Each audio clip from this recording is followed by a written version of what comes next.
Good evening, everybody, and welcome to the March 11th regular board meeting. At this time, I would like to ask our student board member, Jeremy, to please lead us in the flag salute, et cetera, et cetera. Please stand. Place your right hand over your heart. Ready, begin. I pledge allegiance to the flag of the United States of America and to the republic for which it stands, one nation under God, indivisible, with liberty and justice for all. Thank you. Our mission is educational excellence, and our vision is our students will realize their full potential to thrive with integrity in a complex, changing world. Our community pledge. The BHUSD community acknowledges that in order to achieve educational excellence, we must act with integrity and respect for each other and our learning environment. Therefore, I pledge to model civil behavior and respect in all communications and in public while maintaining a culture of honesty. Listen and acknowledge differences of opinion. Do my part to protect an inclusive culture in which we honor the relationship between all school community members and honor our learning environment, including how we take care of our schools and personal property. By holding ourselves and each other accountable to this pledge at all times, we will promote an environment of educational excellence that will allow our entire BHUSD community to thrive. Thank you. Thank you.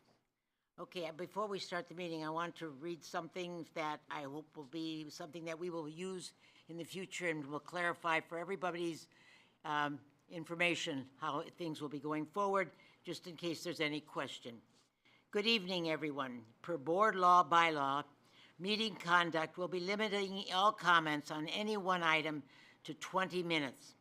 Public comment on non-agendized items will be called during the agenda hearing period public comment. Public comment on agendized items will be heard before each item. Please be advised, open comment is in accordance with California Education Code 35145.5, which allows governing boards to establish reasonable regulations for public participation in meetings. Each participant will have up to 3 minutes to speak and will be called in order as received. However, speaking time may be reduced to accommodate as many participants as the time allows. If you wish to cede your time to another speaker, you must be present in person to do so, and only one individual can cede time to a speaker. Please be reminded that California Government Code 54954.3, the board cannot engage in discussion or respond to speakers during public comment, except for limited clarifications or direct matters to staff. We ask that all comments remain respectful, refrain from the use of profanity or yelling, and align with the district's professional standards, including Beverly Hills Unified School District Board Policy 1313, civility policy which promotes respectful communications and prohibits disruptive or inappropriate behavior, inappropriate conduct during public meetings. Thank you for your cooperation. So with that in mind, I will call for the approval of the agenda. Could I have a motion to approve the agenda? I'll make a motion for the approval of the agenda. Thank you, Dr. Stern. Can I have a second? I'll second. Thank you, Mrs. Sabag. Okay, we do have an item that is listed for the approval of the agenda. We will be having a public speaker. I'm going to call on Jared Maybaum. Is Jared here? And you are ceding your time to Jason, is that correct? That's correct. So, Jason, you have 6 minutes, 3 and 3.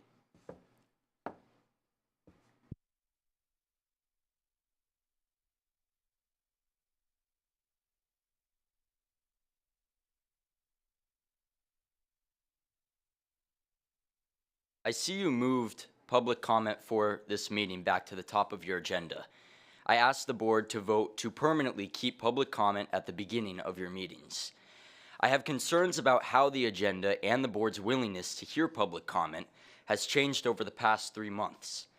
Before the outpour of public support for Mr. Carey, public comment was one of the first agenda items, and you as a board encouraged all interested, invested, and engaged members of the community to speak to you for up to 3 minutes each on any topic related to the school district that was important.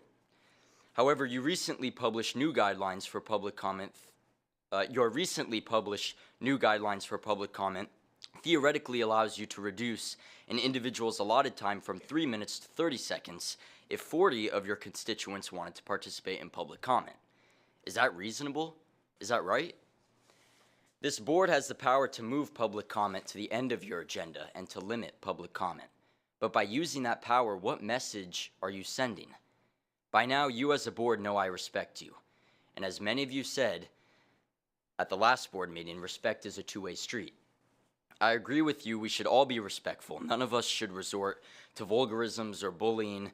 We all need to listen to each other.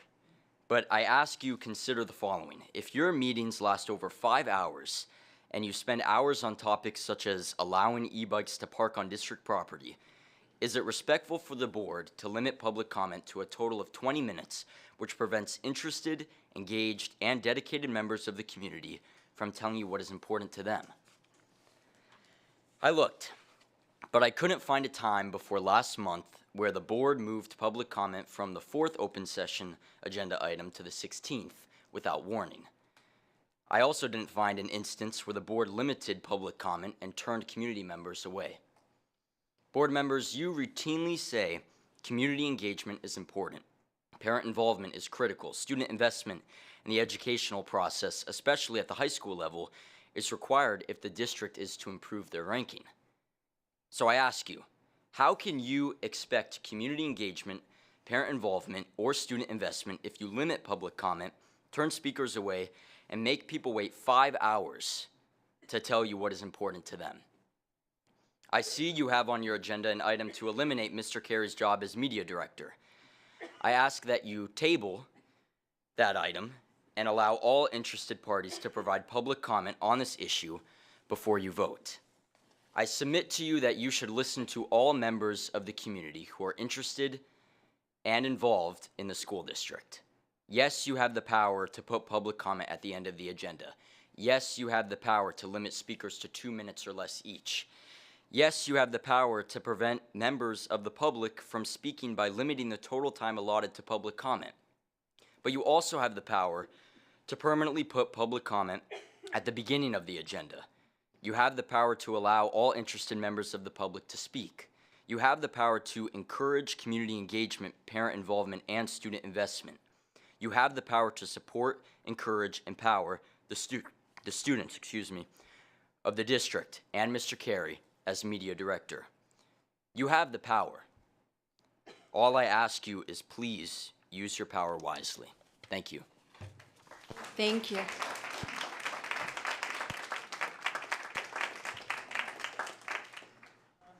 next item is a report of closed session. Dr. Hasty, is there any action? Yes, there was. The board voted to approve a separation agreement with employee 00000025477. The motion was made by trustee Mrs. Marcus and seconded by trustee Mrs. Manicherry. There were 5 votes in favor. In closed session, the board took action to notify identified certificated administrative employees 000026029, 000025144, 000026098, 000025421, that the employees will be released and reassigned pursuant to Ed Code 44951, effective at the end of 24-25 school year, and directed the superintendent or designee to send the appropriate legal notices. In closed session, the board took action to issue non-reelection and certificated probationary employee or employees notices or identification number, employee identification number 000444123, 000026092 pursuant to Education Code 44929.21, effective at the end of the 24-25 school year, and directed that the legal notice be sent to the administrative employees. And the roll call for both those actions were 5 yeses for each one and 0 nays and no abstentions. Thank you very much. Okay. We have now arrived at the agenda hearing period for public comment. I have Alona Sherman, leadership experience at Hawthorne.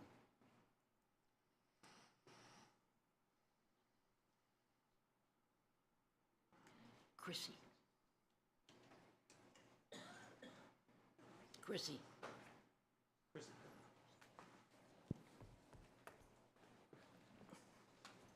I'm sorry, go ahead, Ms. Sherman. Okay. So first of all, good evening, President and board members. I do want to reiterate what was just commented, that it's a tremendous appreciation that you've allowed us to speak ahead of time to voice our feelings and opinions. So I'm here tonight to talk to you about leadership and character and how you prepare the kids for tomorrow by modeling. It's so important, and it's so important for you to understand what I'm about to say and why I am standing here. My son was a student at Hawthorne when he was in 2nd grade, in the hallway right over there. An incident happened in 2nd grade on March 17th on a rainy afternoon when the kids were in line. They were all lining up, and what happened is my son, who was only 6 or 7, pinched a little girl next to him. Why? Because it was St. Patrick's Day. Why? She wasn't wearing green. What happened, though, is he pinched her maybe a little bit in the wrong place, and it started all of the kids in line laughing and screaming. There was no supervision at the moment. And what happened next is something that really should not have happened. I got a call from the principal. The principal at the time was Alex Chernus. The only information I got is, you need to come and pick up your child because of his behavior, and he's going to be suspended for sexual deviant behavior. My kid was like 6 or 7 at the time. I was shocked. I wrote a letter. Oh, I tried to speak with anyone in the office, and nobody would speak to me. My child, who really didn't know what was going on, was in tears. I said, it's okay, we'll resolve this. What I did was what any parent should do, was write a letter to the district and to the principal and to the board, basically saying, unless all of this was removed immediately, I will file a lawsuit, a major lawsuit, and I would notify the media. I deal with public relations, so I have no trouble contacting the media. Would you believe the next day, the entire incident was redacted, was removed? What I'm saying to you is, I had appealed to the principal at the time, who was Alex Chernus. Not only would he not talk to me, he did nothing. I understand Mr. Chernus is up now as a potential candidate for a superintendent. I'm asking you to review him carefully, to look at his behaviors from the last 4 or 5 jobs, why he was in so many jobs, and I'm asking you to realize that you're modeling our kids with these kind of behaviors. There was no transparency, and I just want to let you know that what people do yesterday is what they do today and what they do tomorrow. I have to say, Beverly Hills USD cannot afford mistakes, and we can't afford Alex Chernus. Thank you. Thank you. Thank you. Jackie Kruger. Jackie?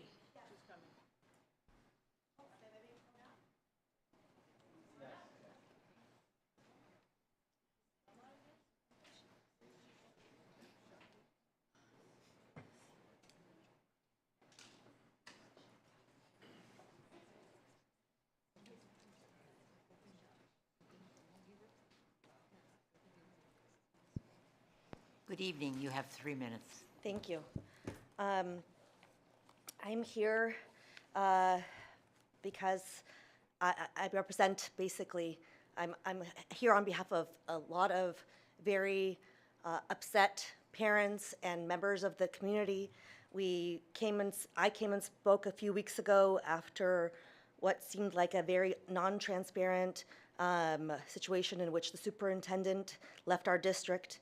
And now we are hearing about more changes in terms of terminations and separations from the district of different positions. And so we, the members of the community, came here today to give you notice of intention to circulate a recall petition on behalf of both Russell Stewart and Sigali Sibag. The reasons that we are doing so is for Russell Stewart for making consequential decisions without adequate understanding of school board governance, state laws, and district policies, creating unnecessary legal risks and directly harming students and staff interests, restructuring critical roles without transparency, financial justification, or well-communicated purpose, jeopardizing staff positions with no demonstrable benefit to our educational community, actively working to remove effective administrators, including principals and assistant principals, for non-performance related reasons, threatening educational stability and district performance, compromising board impartiality by publicly expressing personal political views in an official capacity, directly violating the code of conduct and undermining the nonpartisan nature of school governance. And as to Sigali Sabag, it's similar, making consequential decisions without adequate understanding of school board governance, state laws, and district policies, creating unnecessary legal risks and directly harming students and staff interests, restructuring critical roles without transparency, financial justification, or well-communicated purpose, jeopardizing staff positions with no demonstrable benefit to our educational community, actively working to remove effective administrators, including principals and assistant principals, for non-performance related reasons, threatening educational stability and district performance, demonstrating a conflict of interest by participating in district decisions potentially influenced by personal business interests and considerations. I hope that this notice of intention that a group of us got together last night at 9 p.m. to start working on, and in the course of 12 hours, got almost 100 signatures per person, when all that's required is 20, and the swell of community disappointment with the way that the district is going, and the non-transparency and the retaliation against beloved and important members that are holding up our school. I hope that this changes the course of action. I hope that you understand that you are under the eye and scrutiny of the community, and that you change your course. Thank you. And Thank you, Jackie. Thank you.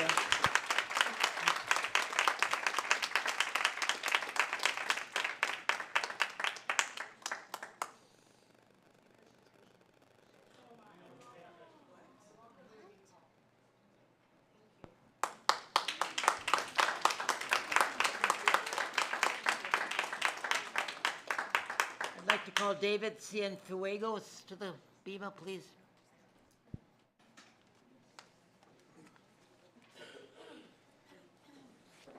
Good evening, David, and you have 3 minutes. Good evening, thank you. I come to the board to let you know that I'm both a parent of 3 children and a member of the Parent Advisory Committee at Horace Mann. I'm here to voice the deep concerns of many parents regarding recent disregards for parental rights, transparency, and accountability in our school. Recently, the 5th grade teachers, in coordination with the PTA, arranged for a popular author to come on campus to promote his newest books. The flyer for the event promoted 2 books by this author. These books that were chosen for 5th grade students feature topics of non-binary gender and marijuana use by 6th graders. It is also my understanding that the school purchased 30 copies of this book for the school library. Parents were not informed about the book's content beforehand. Parents did not have the opportunity to review the book, and when concerns were raised, us parents were dismissed. Even though as a member of PAC, I was speaking on behalf of many parents, I was judged as a bigot and dismissed as the only parent with an issue. Instead of fostering dialogue, the administration's solution was to push parents into self-segregation, having parents choose between segregating their children from their classmates or subjecting them to topics they felt were inappropriate for such a young audience. I want to mention the censorship. Parents who attempted to voice their concerns in the school's numerous WhatsApp groups were censored. They had their messages admonished and deleted, or entire chat groups were shut down. More concerning is that some of the chat group administrators controlling these conversations do not have children in the grades they were moderating.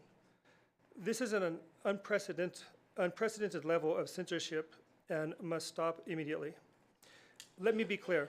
This is about accountability, transparency, and ensuring that schools remain institutions of education, not ideological indoctrination centers.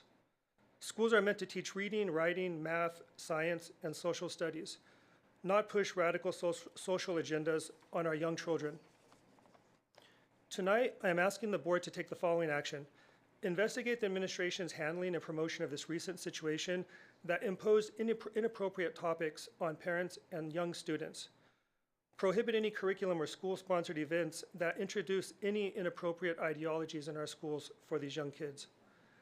End any school staff's control and censorship of any school-affiliated discussion platforms, and ensure all parents have an equal voice in their children's education. The parents of Beverly Hills and Horace Mann in particular will not tolerate that our children are subjected to ideological grooming. I urge you to listen, not just to me, but to the many parents who have been ignored. There are many parents who have personally reached out to me as a member of PAC, but remain silent because they're afraid of retaliation. Thank you. Thank you, David. Thank you, David.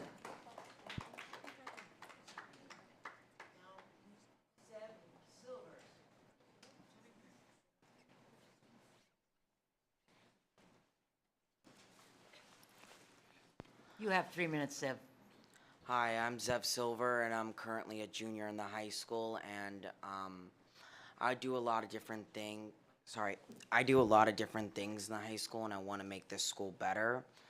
The past couple, 2 years, in the past couple years, I've been trying to get better, Wi-Fi, internet, technology, and I'm actually was with Miss Decatrell, and she's also been she's been telling everybody to address this matter and to get better Wi-Fi and certain things to make this school more better for the school. And I want to make sure the freshmen have been, the past couple technology we've been having are not as good. It's been like, not working correctly. There's a lot of been problems, so I want to find ways to, update that solution and make sure it's better. I know there's nothing that can be done right now, but I hope eventually we can make this better and we could solve all the problems. Thank you. Thank Thank you, you Zev. very much. Thank you.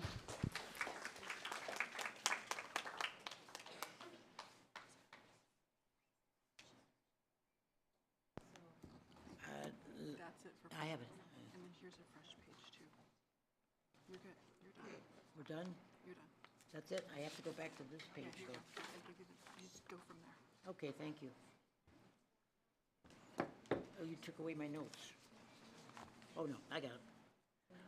I would like a motion for the consent calendar. I believe that the items E, G, and J have been pulled. Can I get a motion for the consent calendar without E, G, and J? I'll make a motion Thank for the you. consent calendar. Do I have a aye? I second, did you make a motion? I made the Oh, I'm motion. sorry. Aye. Can I have an approval from the board, please? Aye. Aye. Aye. Aye. So, aye? Aye. And I'm an aye. Okay, thank you. Okay, I'm going to make a motion to approve item, if I can read it. Approve of LACO's Tobacco Use Prevention Program, commonly known as TUP, the grant contract. I don't know who pulled that. And I have questions also on that one. Okay, go ahead, Mrs. Manicherry. Thank you. Mrs. Collins-Williams, I remember we had this conversation last year. Do you remember, Mandy? And I felt like the smoking is something that a lot of the kids are doing, but not all the parents are talking about it. And I remember that there was one board member who was not in favor of using these dollars, and we said we would revisit the issue next year. And so I was curious to know, it's 26,000 approximately. What have you been doing with these dollars? And do you think it's actually having an impact? And how do you measure that? So we have multiple things that we do with it's a grant from LACO. So it's part of the general fund that they give us money for. We've used it for our parent partnership network speakers who came and did, we had Jonathan Crystal come twice, and he did a parent informational meeting regarding cyberbullying and just vaping, and then we had the drug and vaping panel that we also sponsored. So we paid for all of those 3 panels out of that money. We also have certificated teachers who receive stipends at both the high school and the middle school, and they administer lessons regarding drug and alcohol abuse to students, and they receive a stipend out of that grant for that. So that's what and then there's a annual two-day conference, and we pay for the bus for the students to go to that as well. And it's a well-attended event across the county of Los Angeles. You're welcome. So I wanted to ask, in regards to the program, I noticed that it said all targeted students. What does that mean?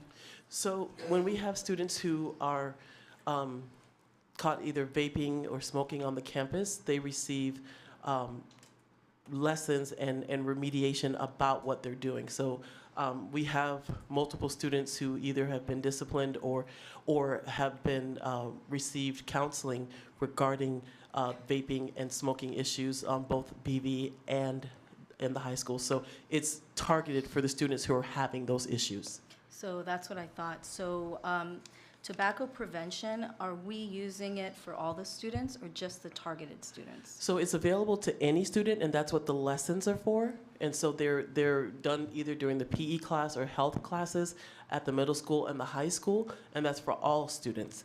And then the intervention is for the students who are actually students who need the intervention because they are actively vaping or smoking.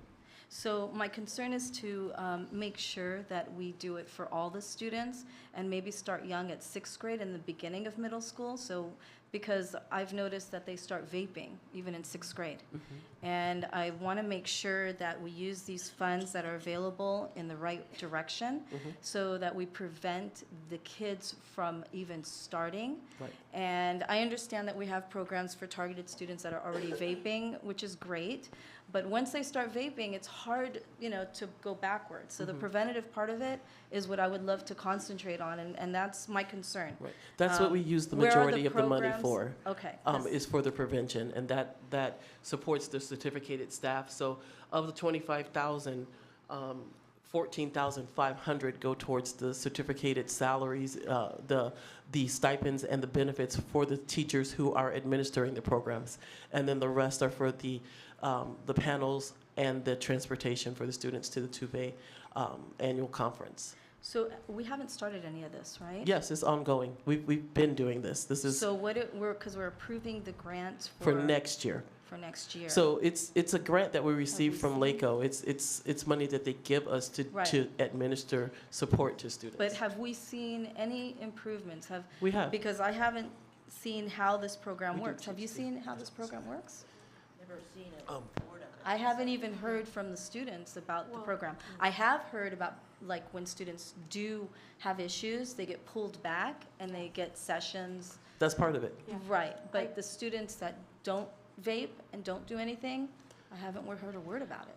Well, they have lessons that occur during either their health class or their PE class. So they're receiving information as to try to help prevent them from participating in these activities. That's actually what the name is, Tobacco Use Prevention Education.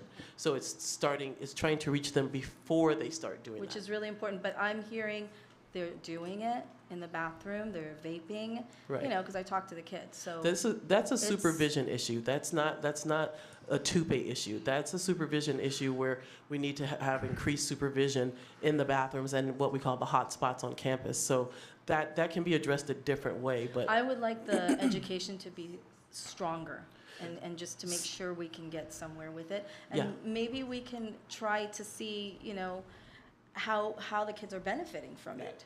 yeah, and I have numbers, I have information that I can share with the board at a Okay, later perfect. date Thank you. of the students that have received intervention and the outcome. But one thing I want to also make the board aware of, we just received email from LACO saying that this grant is going to be cut about 35% next year. So we're only looking at about $16,000 total. So if we want to do more, we may have to supplement from the general fund. But I'm happy to talk about what that Or will we look can like. advocate when we go to coast. Yeah, thank you. You're welcome. I want to, back to, I think measuring is important. Like, how are we measuring this? This is one strategy to really impact positive climate culture of our students and an overall healthy living. Another piece a tool we use to really measure that is the Healthy Kids Survey. So one thing we could definitely bring back at one point, just looking at the Healthy Kids Survey data, because over that would give us some idea, like, is there some correlation between our strategies moving forward to support kids and what kids are reporting on that survey? Right, and that opens. We did the survey, actually. We did it last year, and it opens again this year on the 17th. Yeah. So we're doing it again. And actually, to your point, I attended the parent partnership forum with Mr. Cristal. I thought it was amazing and super powerful.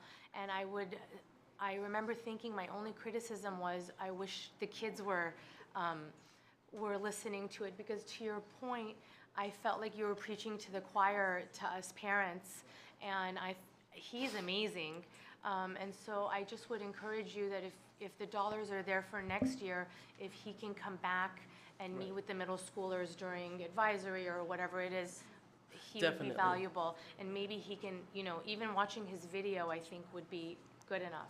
Yes, Do we also, definitely. do we have something in place in the bathrooms so that they can't vape there rather than, So we had anti-vaping sensors, but they didn't work very well. They were going off erroneously, and when at times the people actually were not engaging in vaping. I'm just gonna go out and say the best way is just live human observation. But that's hard I want to put the bathroom, we message out can't. there, we have need- vape detectors everywhere, okay? We do have them, Yes. but sometimes, and we do get signals, and the staff does go and check. But sometimes it's right, sometimes it's wrong. Yeah, and I remember hearing a lot more about that a couple years ago. I feel like the vaping is not something that at least has come to my attention during this school year, I would say. We definitely have had reductions Yeah. in the number of infractions that we have with vaping on campus. And to add to your point, Ms. Collins-Williams, about how like the alarms sometimes go off, is that what causes those false? Because I know there's sometimes false fire alarms. That's because of the. Yeah. Okay. Yeah, because sometimes a fire alarm will like go off because of someone's like vaping, but it might be a false alarm of the vaping. I mean, staff always checks when it goes off. Again, Yeah. sometimes it's right and sometimes it's incorrect. But we can look into those. I'll find out through Mr. Crott where we are with that. And I know we have them, just see what the status is. We can follow up on that. Just to be sure of one thing, that at this point, the monies that we have for TUP is coming from the LA County Office of Education. It's not something that we have budgeted within our own budget. So That is correct, Mrs. Marcus. It's a grant. It's a grant.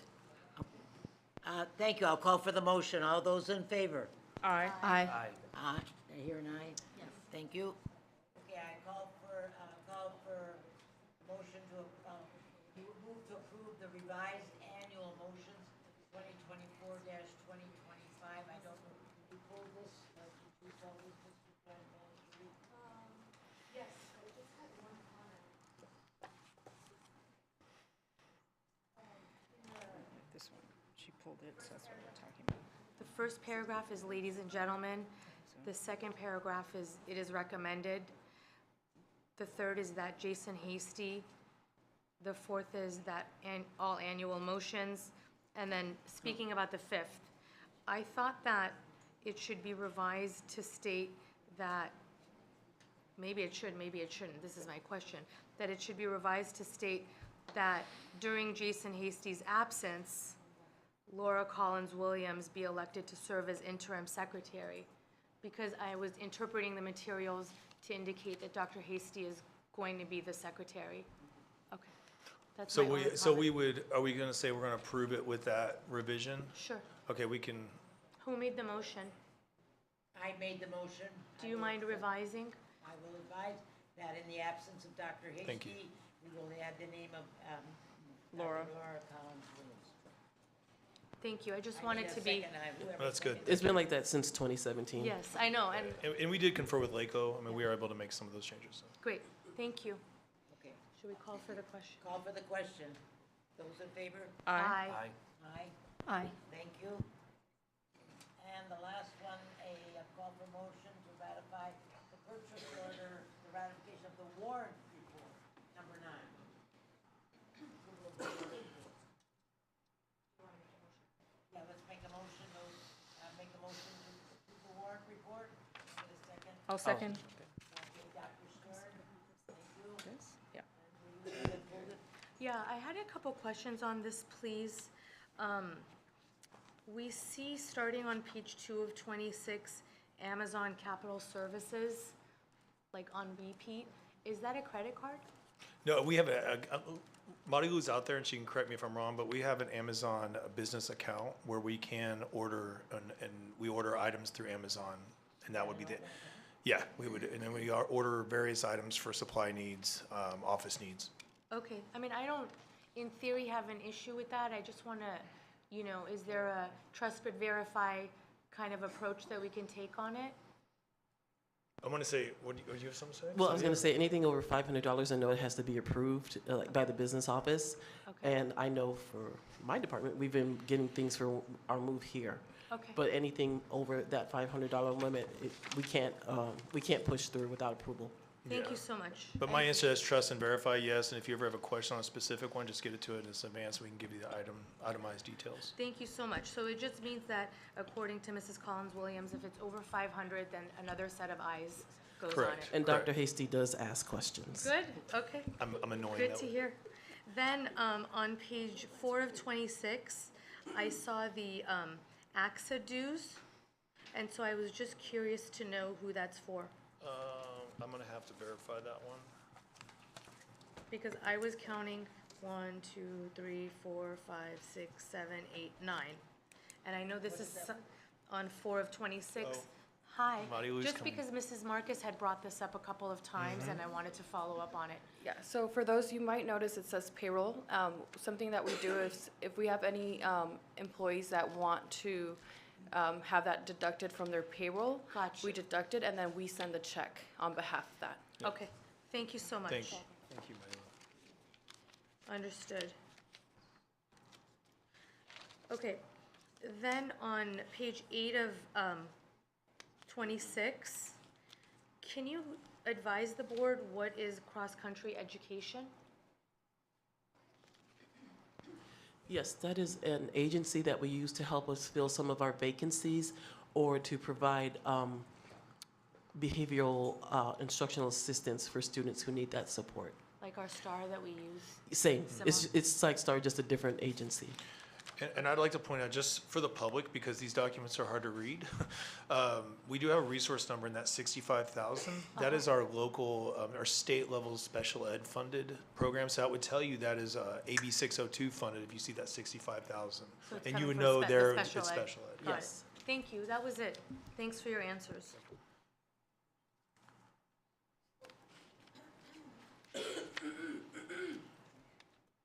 Should we call for the question? Okay, anybody else? No, call for the question. Oh, sorry, I apologize. One more. On 24, all the US bank charges. Yes, those are credit card charges. Okay, so then is it the same if, is it over $500 and you're putting an extra set of eyes on that? Correct. I mean, we have an extra set of eyes on all the credit card purchases. That is, called for a backup on the ones that I saw on the purchase order, as you will notice, and I haven't had a chance to look at them. I Yep. just got them this morning. But I did call for a backup. I wanted to look at them, and I'm waiting to get to look at them. So I, Also, this is a good opportunity to but tell. those were for $6,000. Yeah, so we do, we have multiple credit cards, I think there's 9 total credit cards for the district, and this is a personal thing that I've really pushed as far as improving, reaffirming the controls around this and the protocols. We have what's called a Cal card for, higher level district employees. So the protocol was revised and sent out, and we're following that at this, religiously at this point. Great, and that protocol was revised and sent out by you? Yes. Thank you. You're welcome. All right, call for the question. All We have those in another- favor? Can I have another? Oh, I'm sorry. What is Lockton Companies What is for what? page 1526? Hold on. No, can you spell it really quick? Lockton. Lockton. Lock. Okay. Thank you. Thank Go you. ahead. Thank you, Mr. Carrot. You're welcome. Lockton is our builder's risk insurance carrier for Insurance. the B3, B4 project. Okay, thank you. And I want to speak to the public again, because again, what will tell you if you're looking at this document and the public, the 21, 21. the Fund 21 and the 3, that would tell you it's a bond-funded program. Okay. And so you would know it's something we did with the bond. Yeah, and thank you for sending us the sources of the fund, that list is Yes, very the chart of helpful. accounts. And Yeah. when we talk about the chart of accounts, that breaks down each of these sections of the number for the accounts. Yeah, thank you. Thank you. Thank you, Will. Okay, any other questions on the warrant order? If not, I call for the motion. All those in favor? Aye. Thank you. Okay, moving along, your turn. Just waiting for K-Beth. Did we do J? That was J. Yeah, so we're at rooms. Okay. So, the past 2 board meetings, I told you about the upcoming events we had, and we already got 4 out of the way. Now we just have the talent show, which is coming up this month, and Color Wars, which was postponed from February to April. Some senior events that we have are movie night, Color Wars, senior week, boat races, prom, senior pennant party, grad night, senior sunset, and then obviously graduation and scholarships and awards for those seniors. This past Wednesday, we had our PSAT day and SAT day for those juniors and younger students. So it was a great success for everyone. Many people came, and hopefully they got their scores that they wanted. We also had, as I presented last time, the BHHS Theater had the importance of being earnest as their play, and this is just some pictures for you to look at. At DECA, Yael, Kalilian, and Nora Farjan were recognized for their performance in the Business Law and Ethics Team decision-making event at the DECA State Competition, which just shows the great success of all the students who also were part of it. I didn't get all the list of all the names of all the students who attended and won many awards, but I know a lot of them did, and I know that on our Instagram we actually posted today about it. At BVMS, the Jewish Heritage Club kicked off Purim celebrations early by baking hamantaschen cookies filled with chocolate and jam. These triangular treats symbolize resilience and commemorate the defeat of Haman, the villain in the Purim story set in ancient Persia. And here's just another picture of all the students enjoying. On Saturday, March 1st, the BVMS Math Counts Club participated in the Math Counts competition at Northrop Grumman, competing against schools from the South Bay and Santa Monica. The event was held at Northrop Grumman Space Park, where students had the unique opportunity to hear from scientists who worked on the James Webb Space Telescope and learn about its construction and launch into space. BVMS was proudly represented by 7 students: Eddie Z, Edward T, Aaron L, Alex C, Nico V, Luca P, and William H. Each student competed in 2 individual rounds, while Eddie Edward, Aaron, and Alex teamed up to represent BVMS in the team round. Following lunch, one student from each school was selected to participate in a head-to-head countdown challenge, with Edward T. proudly representing BVMS. Our students performed exceptionally well, demonstrating their math skills and teamwork. It was a fantastic experience, and we are proud of their hard work and dedication, as Mr. Waters quoted. The BVMS musical theater students attended the exciting Disney Broadway Magic Workshop in February. 47 students were thrilled by the opportunity to learn a routine taught by 2 working professionals at Disney at their largest backstage studio. In the Disney Broadway Magic Workshop, students gain an understanding of the fundamentals of music theater through participation, including breath control, diction, and character development. Industry professionals lead students in fast-paced rehearsals of a scene from Disney's Belle from Beauty and the Beast, culminating in a show-stopping final performance. The Disney Broadway Magic Workshop also offers students critical insights into audition techniques, the importance of every role in a production, and how to overcome unexpected obstacles during performances and effective presentation skills. And this is a great way for students to excel for when they go to BHHS and if they want to join the theater arts program. And here's a picture of their trip. And also, for academic awards, BVMS recently celebrated their academic awardees. Students with GPAs of 3.5 to 3.74 earned honor roll status, while students with GPAs of 3.75 or higher earned principal's honor roll. At El Rodeo, 6 students were invited to the Peer Mediation Invitational to learn how to become peer mediators. They are exploring this program for next year, so it's a great insight for those students to see how it's working out and how it will look for next year and possibly the years on. And they also had their first ever Winter Wonderland dance. You can see how cute the kids dressed up.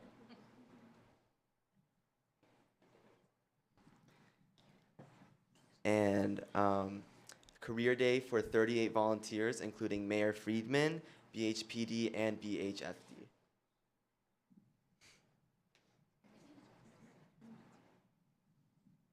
There was also the Arodeo Gala, which is, you can see some pictures from there. And at Horseman, they had bedtime stories, and it was a great memory, a great event. And I remember when I was a kid, I would go to these bedtime stories as well at Rodeo, and it's just such a memorable event and something to take advantage of. And they also had open house at Horseman, and here's some photos of that.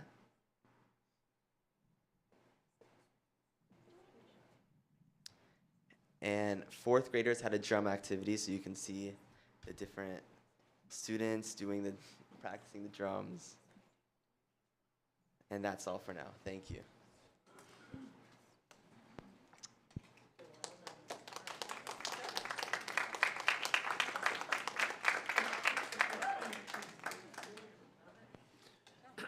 Remy, again, you make us look so bad with your amazing presentations.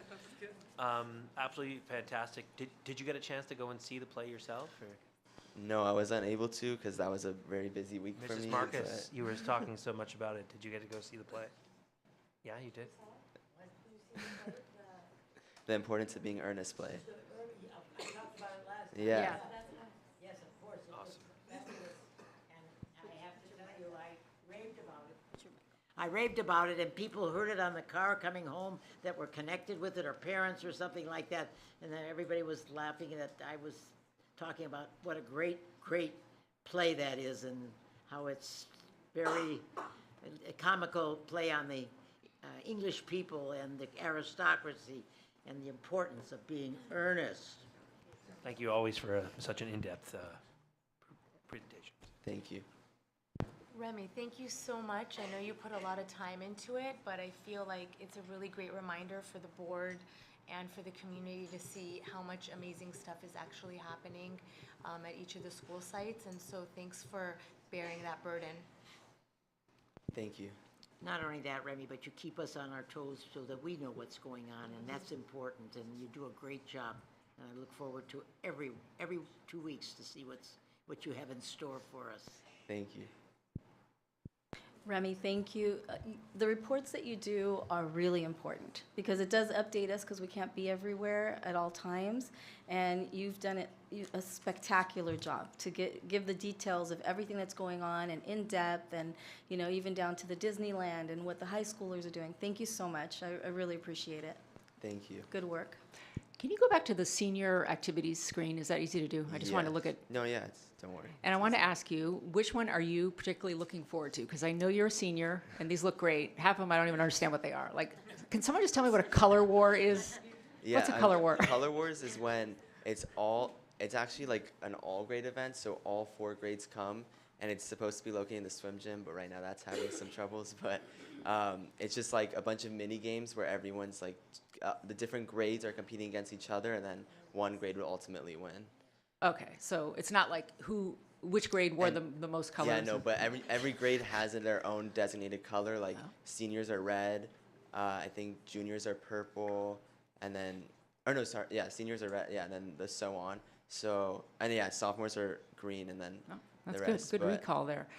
So any particular activity as a senior you're looking forward to that we should like go to? You probably don't want us there. No, prom is going to be a No, great I'm not going to event. prom. No.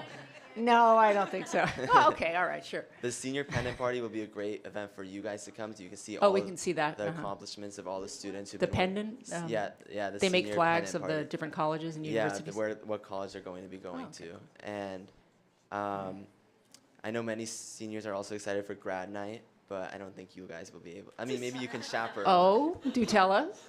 Yeah, but that's where we're going to Universal Studios for that night, and that's going to be a fun event for everyone. And also movie night because it was postponed because of the rain, but now it's going to be next Tuesday. In 2 Tuesdays. All right. 25th. But you didn't tell me. Oh, the pendant party. That's really the important. pendant party. All right. Thank you.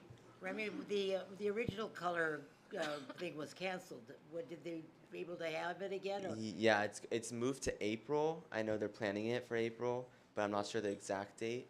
But yeah, it was supposed to be on February 19th. But Go to the gym. Yeah, the gym. Is it going to be finished by then? Do we know? I think now they're going just to plan it for April, and they're going to do it on the football field instead. Okay, great. I know it's a great event, and the kids Yeah. love that particular. We were deciding either between the junior-senior night, which is just juniors and seniors, or Color Wars, but we wanted to go with Color Wars because all grades are invited and all grades can participate. When again is the talent show? The 24th of this month.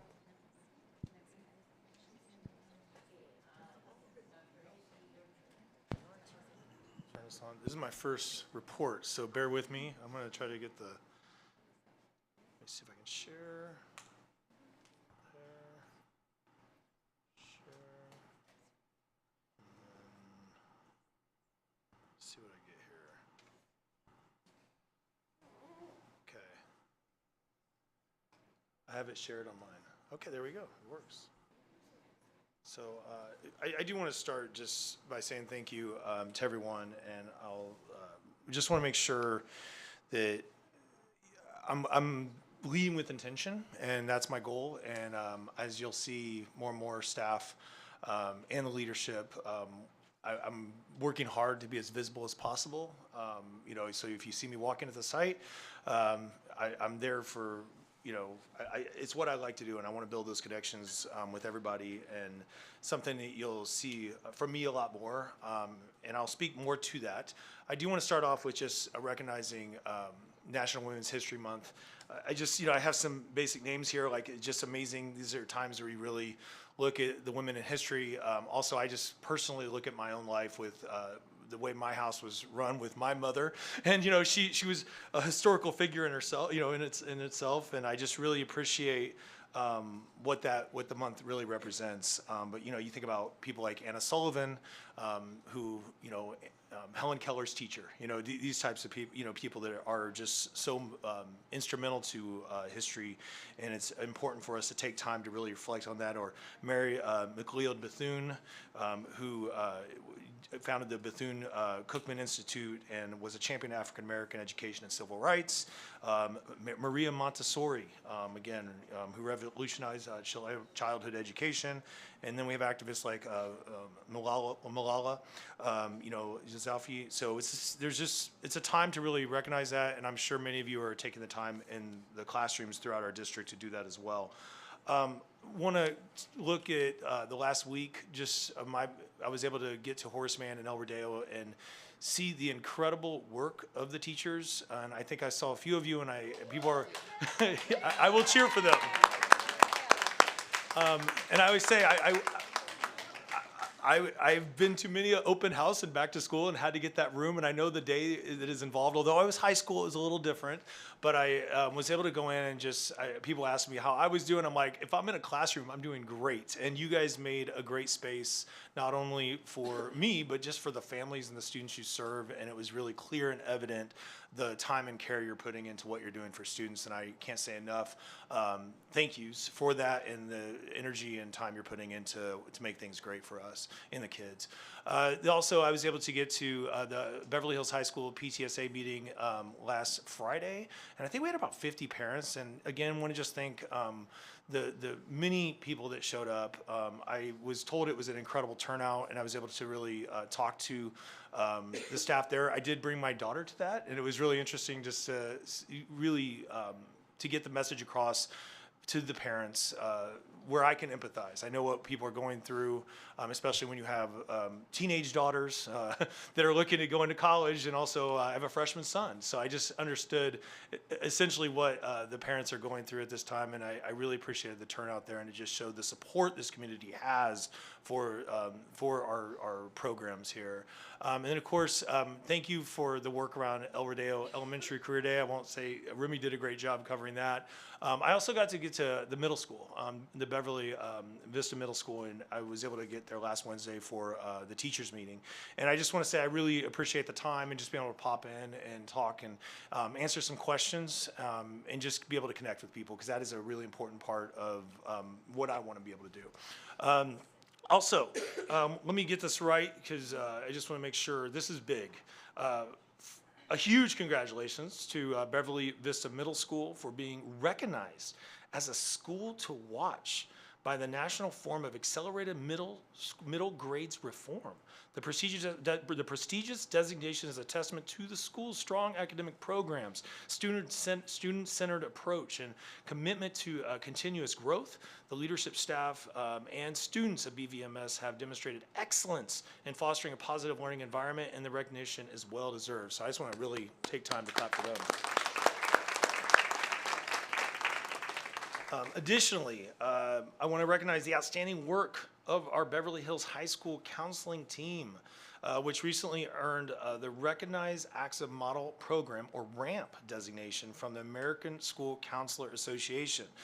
This distinction is only awarded to counseling programs to meet the highest standard of student support, college and career readiness, and social emotional development. The RAMP recognition underscores the dedication and hard work of our counselors, who play a vital role in ensuring our students receive the guidance and support they need to succeed. I just can't say enough for the counselors and the great work they're doing. Thank you.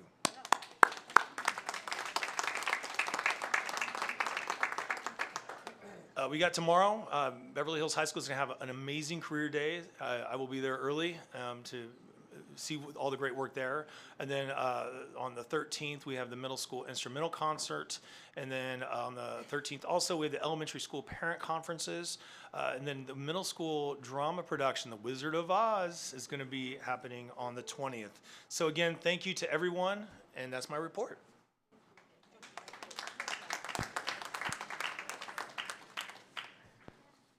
Remy, you want to be back in time to make comment? I think I saw your recognition for the counselors, and I just want to say, yeah, they're doing an amazing job, and they're always so helpful, especially as I'm a senior and Mr. Jackson's my counselor. He's been so helpful for me, and yeah, just a shout out to them as well. And great report. Absolutely, shout out to the counselors. We have such an incredible team, and definitely shout out to Mr. Waters. I'm not sure if he's here, but to get that recognition is absolutely fantastic, and you're doing such a great job. No comment, thank you. I would also like to make a comment about the Beverly Vista Middle School achieving the Schools to Watch. I was invited to be a part of when they interviewed, and I have to tell you, the group was really impressed. It was so amazing that before we practically left the building, they already had the award, which I thought was unbelievable. It didn't seem like more than a minute before they had made up their mind. I thought that was fantastic, and thank you for your report. Thank you, Dr. Hasty, for your report. And I just wanted to highlight and appreciate and thank you for everything that you're doing for our district and stepping up to a very difficult position. And you're having like 4 hats. Thank you. We appreciate it very much. Thank you so much. Thank you for your report. I loved that you highlighted the ASCA ramp counseling designation. And sometimes when people hear counseling, they think, oh, it's just if someone's having trouble, they get some guidance. But actually, the counseling actually extends to the college counselors, right? The academic counselors. And there's a lot of great people who have a tremendous amount of knowledge. And Dustin's, he's not a counselor, but he's certainly someone who has a lot of knowledge about different A through G requirements to getting into college. And to have this designation and this accolade is really impressive. And also, we all want educational excellence. We want rankings that put us on the map in terms of U.S. News and World Report or other metrics. And what we have to realize is that when they look at a school holistically, they're not just looking at numbers. They're not just looking at high test scores for English language arts and math. Of course, those are very important, but they also look at the support that is provided to our students, right? Ms. Collins-Williams, that is absolutely a criterion, and so it can't be ignored. So this is no minor thing. It's actually a very good feather in our cap, and it points us in the direction of saying, hey, we are worthy of designations such as Schools to Watch or Blue Ribbon because we offer services and supports that grease the wheel towards educational excellence and career readiness. So, thank you.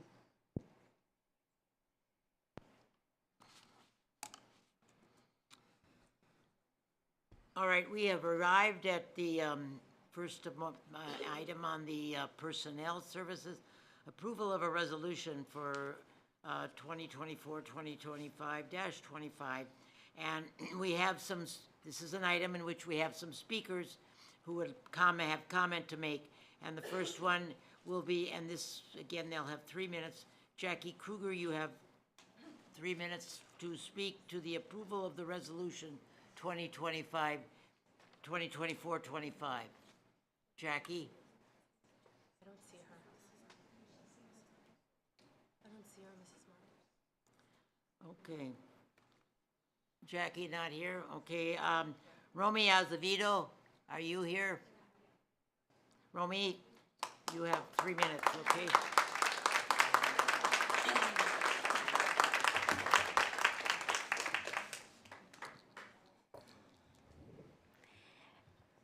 Good evening, board members and Beverly Hills community. I'm here tonight because our school district is in crisis. And that crisis is not due to test scores or our principals, but due to the reckless and destabilizing actions of this board. First, this board forced out our superintendent under questionable circumstances. Then, in an embarrassing and unprofessional move, we saw the word Doge blasted next to the BHUSD logo, making a mockery of our district's reputation. And it still is up on Twitter, on X. And now you've decided to eliminate key positions, including firing the highly respected administrators Kevin Painter and Sarah Kaber at El Rodeo. This is not leadership. This is chaos. Elementary schools are the foundation of our district.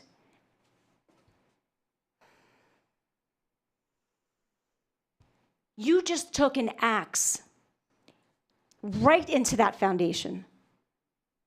The staff at El Rodeo are here and are united in their support for these administrators.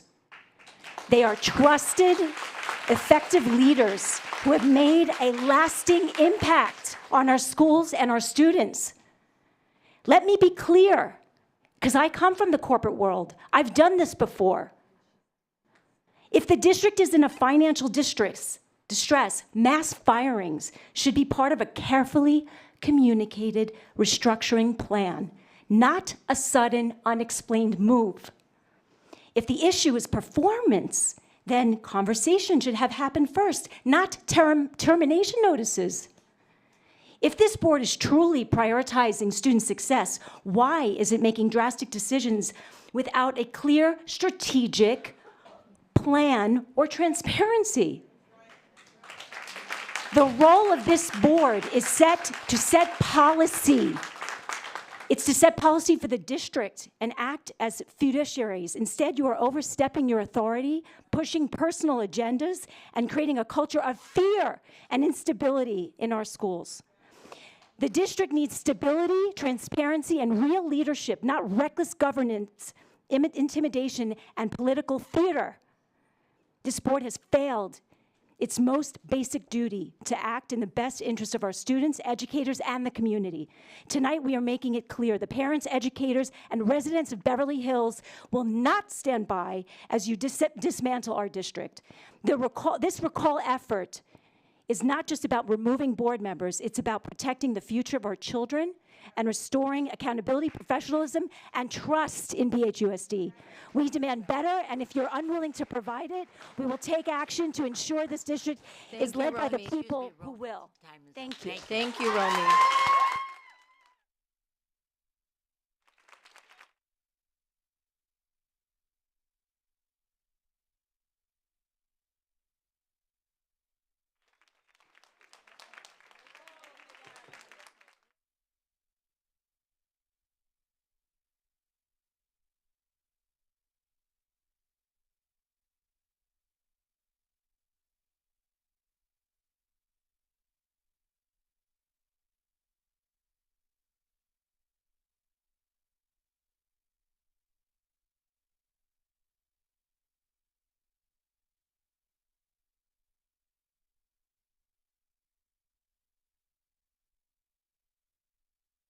Jonathan Goldfinger. Thank you. There it is.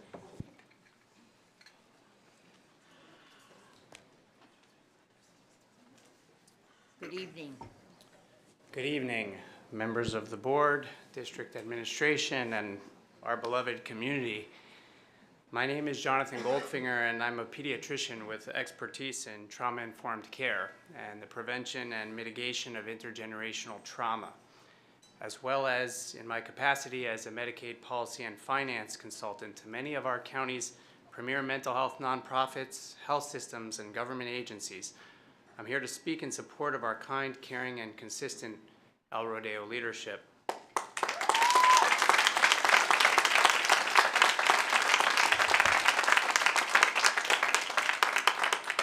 I understand a closed session may have occurred and that these administrators deserve transparency and accountability that we as parents and clinical experts can demand. As the CEO of a healthcare consulting firm in the safety net and former CEO of D.D. Hirsch, my clients serve children who have been kicked out of or who've dropped out of schools, children who would bring guns to school, yes, vape, misuse alcohol and other substances, engage with gangs for social support when they do not find the warmth and mental health support needed in their schools for challenging behavior largely driven by childhood adversity and trauma. And I know we have mental health professionals on this board to who I speak especially. Let us make no mistake, our fair city of Beverly Hills is replete with, albeit financially successful generations of immigrants who are no strangers of trauma, whether from the revolution in Iran of yesterday or the climate disasters, political polarization, anti-Semitism, racism, and other forms of bigotry that our children see and hear spewed on social media, nightly news, and yes, sadly, in many homes behind closed doors today. Our schools are truly a safe haven of safe, stable, nurturing relationships. a place where our kids know every administrator knows their names and needs, and every teacher has their backs, precisely because of the proven modeled leadership of our school administrators and their determination to keep our children safe and well, including well educated. And as an Ivy League graduate with more degrees, and I'd like to emphasize here, we know there's a lot more to education than just test scores. When we uproot leaders in our community from our schools, ironically in the name of emotional, physical safety or academic excellence, perhaps without sufficient concern for growth, we are perpetuating environments and social climates that have led young generations to be among the most anxious, depressed, and tragically suicidal and at risk for overdose, bullying, and other forms of school violence. When my wife and my son, Benjamin, transferred from Sinai, it was Sarah Kaber and the administrators of El Rodeo who told us he's in the wrong grade. He deserves academically and emotionally to be accelerated, and I'd never seen that before in any, including private schools. Please don't take these pillars of support for our kids from them. Thank you.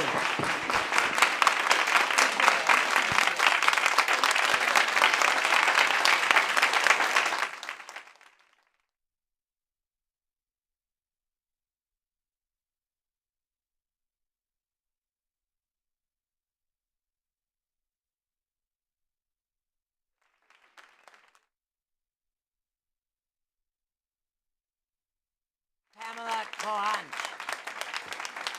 Is Pamela here? Pamela.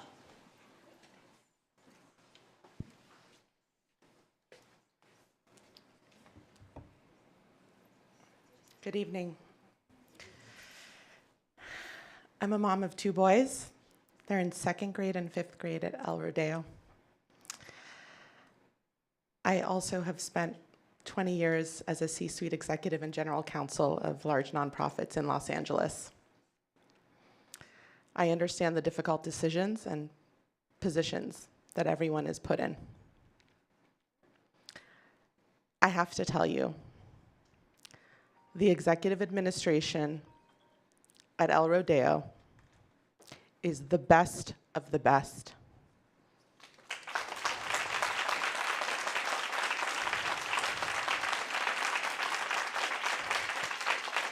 My husband and I have spent countless hours with CEOs and principals of all the schools in this city. We had our choice of where to send our kids to school. When we sat down with Sarah Kaber, we understood that she has the experience, the knowledge, the substantive expertise to do this difficult job.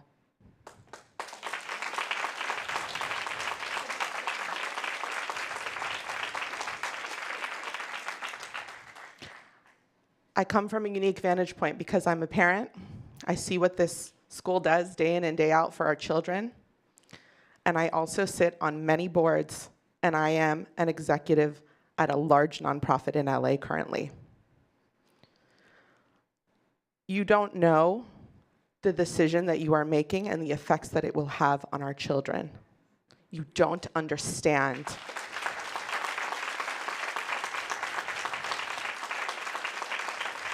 I need you to understand. Uprooting this executive administration at El Rodeo will be one of the biggest mistakes you will make.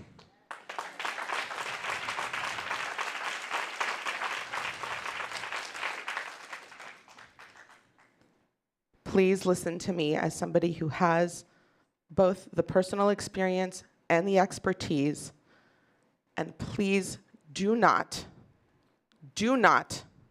remove these individuals from our schools. Thank you. Thank you.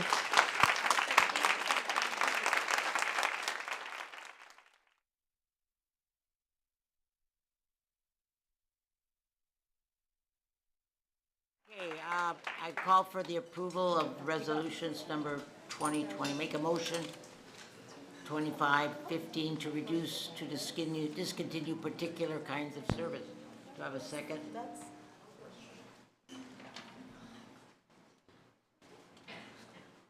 Again, I second. thank you.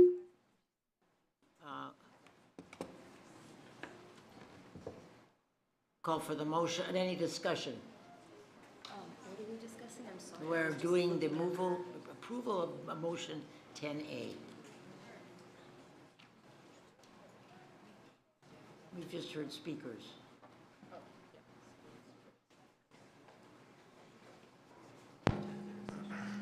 Well, are we having discussion on this one? You could, yeah, there's discussion on this motion. I think it's really important to make a notation about the conversations that the board has been having in the last couple of years. I know that it started even before I joined the board.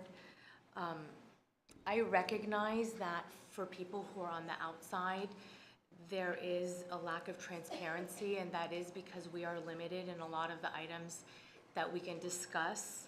So it's true, some items are being discussed behind closed doors in closed session. I call them, to remind myself, that it's the 3 Ps. Problems, which are like security issues, property, like what we're doing with our real estate property, and then people. So that could be staff, teachers, and our students. We have been having really honest conversations, and if you'll notice, what came out of the board closed session and what was announced was all 5-0 votes. And I think it's really important for the community to know that you have 5 board members that are having rough and tough conversations, and we are making them as a united board because we have a vision and a mission for excellence.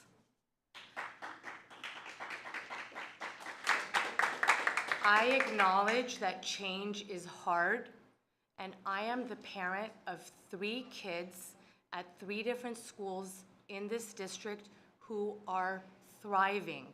They are each having their own wonderful yet imperfect growing up experience, and the decisions that I make when I sit up here are not based on my children's personal needs or wants, because they are doing great. It is based on hearing from all of you, seeing what I see, having had hours and hours of strategic plan discussion, which I welcome everybody to go back and listen to and review. We have Q1, Q2, Q3 strategic plan meetings that are publicized. We have end of year strategic plan review, and we talk about what has happened. And then we have, in anticipation of every school year, again, a mission setting and an agenda setting. I am sorry that change is coming, but sometimes change is necessary. You all know me from the age of 0, and you put me up here to do for you what I want for all of our kids, and sometimes that requires making difficult decisions. And I ask you, at the age of 44, please do not ask me to change. I can't, I won't. I'm here for a purpose. I'm here to make sure that our students' social, emotional, academic, educational, and future needs are met. And that is what is happening. And I understand that not everybody fully comprehends the complexities of these issues. And so chats happen, people ask questions, and I respect everybody that has reached out to me or that has reached out to the board. Please don't stop doing that. Another thing that I think it's really important to bring to everybody's attention is that this district was audited by the state and by the LA County Office of Education, and for now going on more than 2 years, we have had too much management. It's not me, it's not my colleagues, it's the state and the county. And what does that mean? We are required to spend 55 cents on the dollar on your children, and that has not been happening. So you are seeing changes that need to accommodate and comply with those requests. So I'll give you an example. Since before I joined the board, the conversation has been a topic of discussion about reducing one elementary school assistant principal at both sites. We've been ping-ponging about this. We came back from COVID. We wanted to make sure the students were supported. We wanted to make sure the staff was supported. And so we've played with things in a number of ways. But when you go to Warner Avenue Elementary School, which is walking distance from El Rodeo, and they are scoring 85, 95%, meeting or exceeding grade level standards, and they have one principal, maybe one AP, they don't have a counselor, they don't have an MFT, they don't have a school psychologist, they sure as heck don't have a second assistant principal. These are the questions that we are grappling with. We are doing what we believe is in the best interest of your students. And that comes from someone who has in excess of 60 years in this school district. Someone that has 4 children, 2 of whom are grown, 2 of whom are in this school district. Someone that has a psychology background with a student here. Someone who has other professional expertise with a student here. We are not taking these decisions lightly. If you think you are, it just means that you haven't been listening. So please go back and watch the strategic plan update. Please go back and familiarize yourself with Q3 reports. Please go back and take a look at the dollars that we spent with the COVID funds. This school district did not spend $1 on staff. We spent it on tutoring, on social emotional support, on recovery of academic deficit, and we are not doing what we should be doing. We are not performing. And it is important to be able to meet the needs of all of our students. So I ask you to please take a moment back, share this information with your friends, be reminded that the board is diverse, the board has a diverse set of perspectives, but we are standing here, sitting here before you, all voting together 5-0, 5-0, 5-0, 5-0. And that counts for something. Thank you. Thank Is there you. Any other comment on this? Thank you, Judy. No, I just want to make one little comment that Mrs. Manicherry alluded to, which I would like to spend just a minute discussing. And I've often heard the expression from a friend, I have no skin in the game. Well, I have a lot of skin in the game. I have every student in this district as a piece of the skin in the game, and I want everybody to know that my decisions are not taken lightly. Many years ago, I was teaching physical education at Horace Mann School. Unfortunately, I had severe problems with my knees, and I had to change to another subject, and I had to change to science. And I have to tell you, change is not bad. Sometimes change can be for the very good. I'm not saying that in this case it's bad, I'm not saying it's good, but sometimes we have to realize that we have to make changes. And in this case, our board stood together 5-0 to make that change. And I have to go back to, as I said, to many years ago, and I've always told teachers over and over again who get moved from one grade level to another for whatever reason of being in the school, isn't it wonderful? And they say, you know, Mrs. Marcus, that change was terrific. It revitalized me. And maybe that's what we need right now. We need revitalization. Maybe we need to get back to some change that will be good for the kids. So in my decision, this isn't necessarily bad. I think we have to look on the brighter side that it might be good. So that is my comment for this.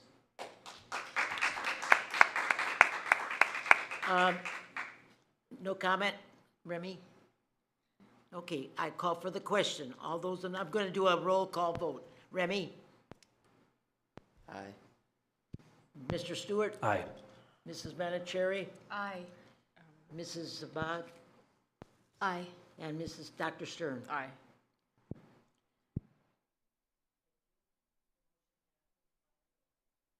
Okay, I will call for the motion for approval of the resolution number 2024-2025-26 regarding the elimination of classified management positions.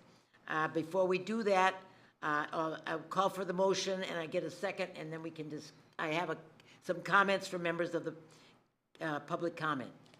Can I get a second? I second. Thank you, Mrs. Manicherry. Romy Acevedo, you've been asked to speak on this. Are you here? She signed it. She's passing? Well, you have your name here to speak. You have 3 minutes, so if you do not speak, No, thank you. Well, you...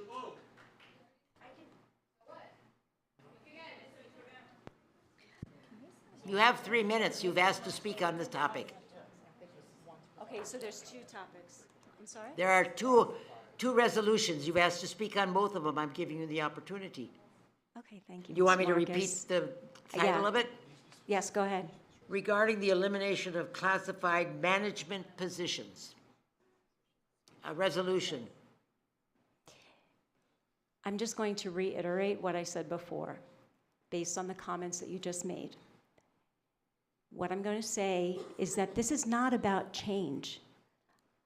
This is not about change. I sat in the district office for 6 months working together side by side with Dustin Seaman and Laura, and I worked on very carefully communication strategies for when we were going to create the middle school. This is not about change. I'm the one who said, actually, we should probably hire a change management firm because it's critical that we communicate the change and get educated on what change does to a community. So how you can say this is about change means that you don't understand this message. It's about transparency and articulating a clear strategic plan. What is it behind closed doors that you feel so nervous about that you can't come in advance to the community and be clear and say what it is that we're going about to do? You don't have to give us the details. All you need to do is say, this is basically the restructuring process that's going to happen. And then you have a rollout strategy. That's what corporations do. But you guys are acting like children in a playground, like the most unprofessionalism I've ever seen in my entire life. And I have to tell you how incredible it is that someone in your status puts Doge and continues to write that. You can laugh. You think, regardless of that, whether that's your personal opinion or not, do you really think that that is indicative of what's about to roll out and makes the community feel good? It doesn't. So you can smile all you want, Mr. Stewart, but I have to tell you, there's a giant community behind me that is sick of this lack of transparency. So that is what I have to say about this comment. Thank you. Thank you. Remember, this is about related to the topic, and I hope that the comments will be related to that. Thank you. Tasha Turner Shanaz. Hello, everybody. Unfortunately, I should have spoken in the last section, but I am going to just read my letter in this section. So I hope that's okay with everyone. Dear school board members, I am writing to express my strong opposition to the issuance of pink slips to the administration at El Rodeo Elementary School. This decision is deeply troubling and does not reflect the best interest of our children. As a parent actively involved in the school, both as a member of the executive board of the PTA and as room mom to both of my children's classes, I have witnessed firsthand the dedication and hard work of Sarah Kaber, Kevin Painter, and Diane Levine. These individuals have been instrumental in fostering a nurturing and educational environment that benefits all students. Their vision and direction for the future have been nothing short of exemplary. My children thoroughly enjoy the sense of community that has cultivated under their leadership. The educational excellence at El Rodeo is a direct result of their tireless efforts, and it is disheartening to think that the school board would consider removing such valuable members of our school community. I urge the board to reconsider and immediately retract the pink slips issued to Sarah Kaber, Kevin Painter, and Diane Levine. The impact of their potential dismissal would be detrimental to the progress and well-being of our students. Thank you so much for your attention on this matter. Thank you. Carrie User. Is Carrie here?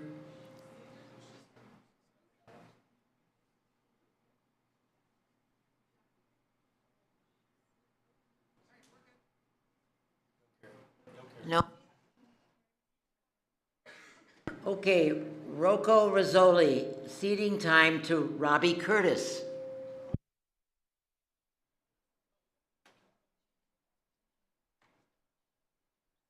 Wait, I want to know if Rocco's here. Oh, he's in the room with KBEV? Huh? He's in the KBEV room? Okay, thank you very much, Mr. Curtis.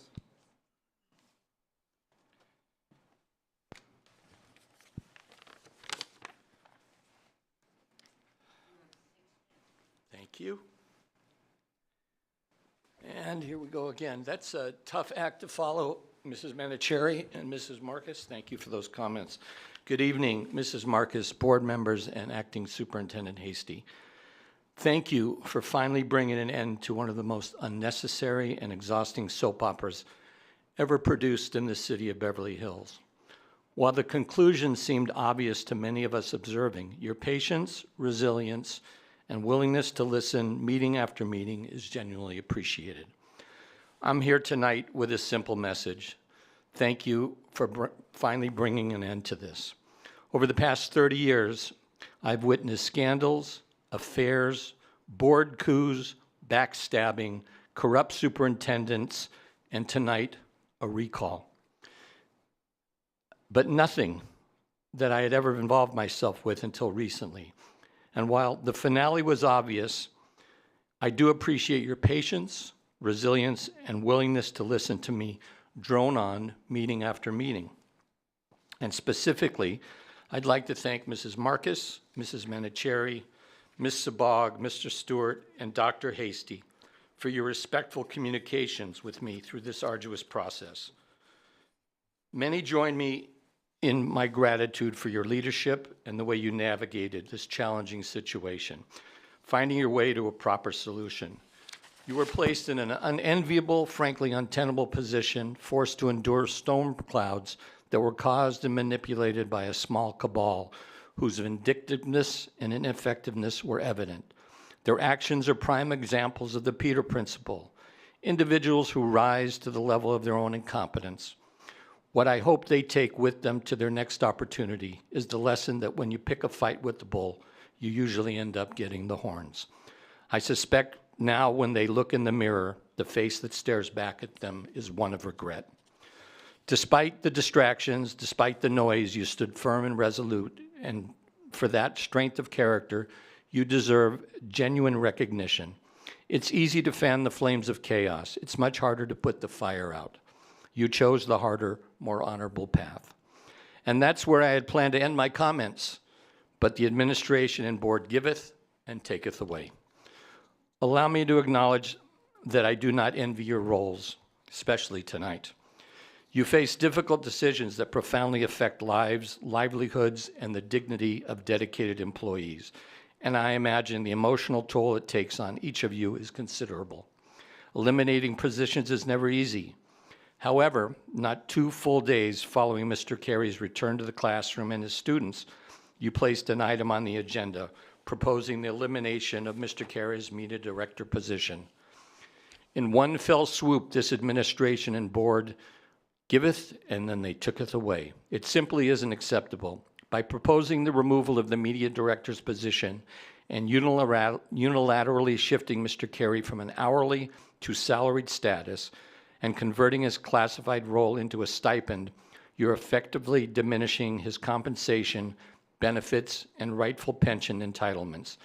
Despite repeated attempts by the Breggy administration and now our current streamlined incarnation to push these changes, Mr. Carey has repeatedly rejected them.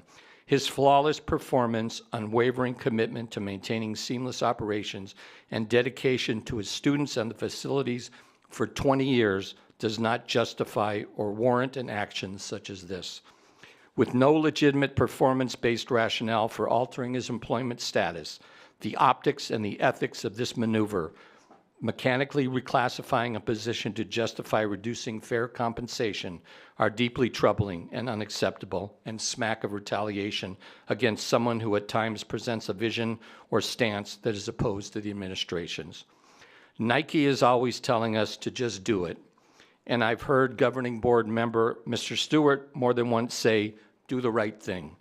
I respectfully urge this board to strongly embrace both credos and just do the right thing.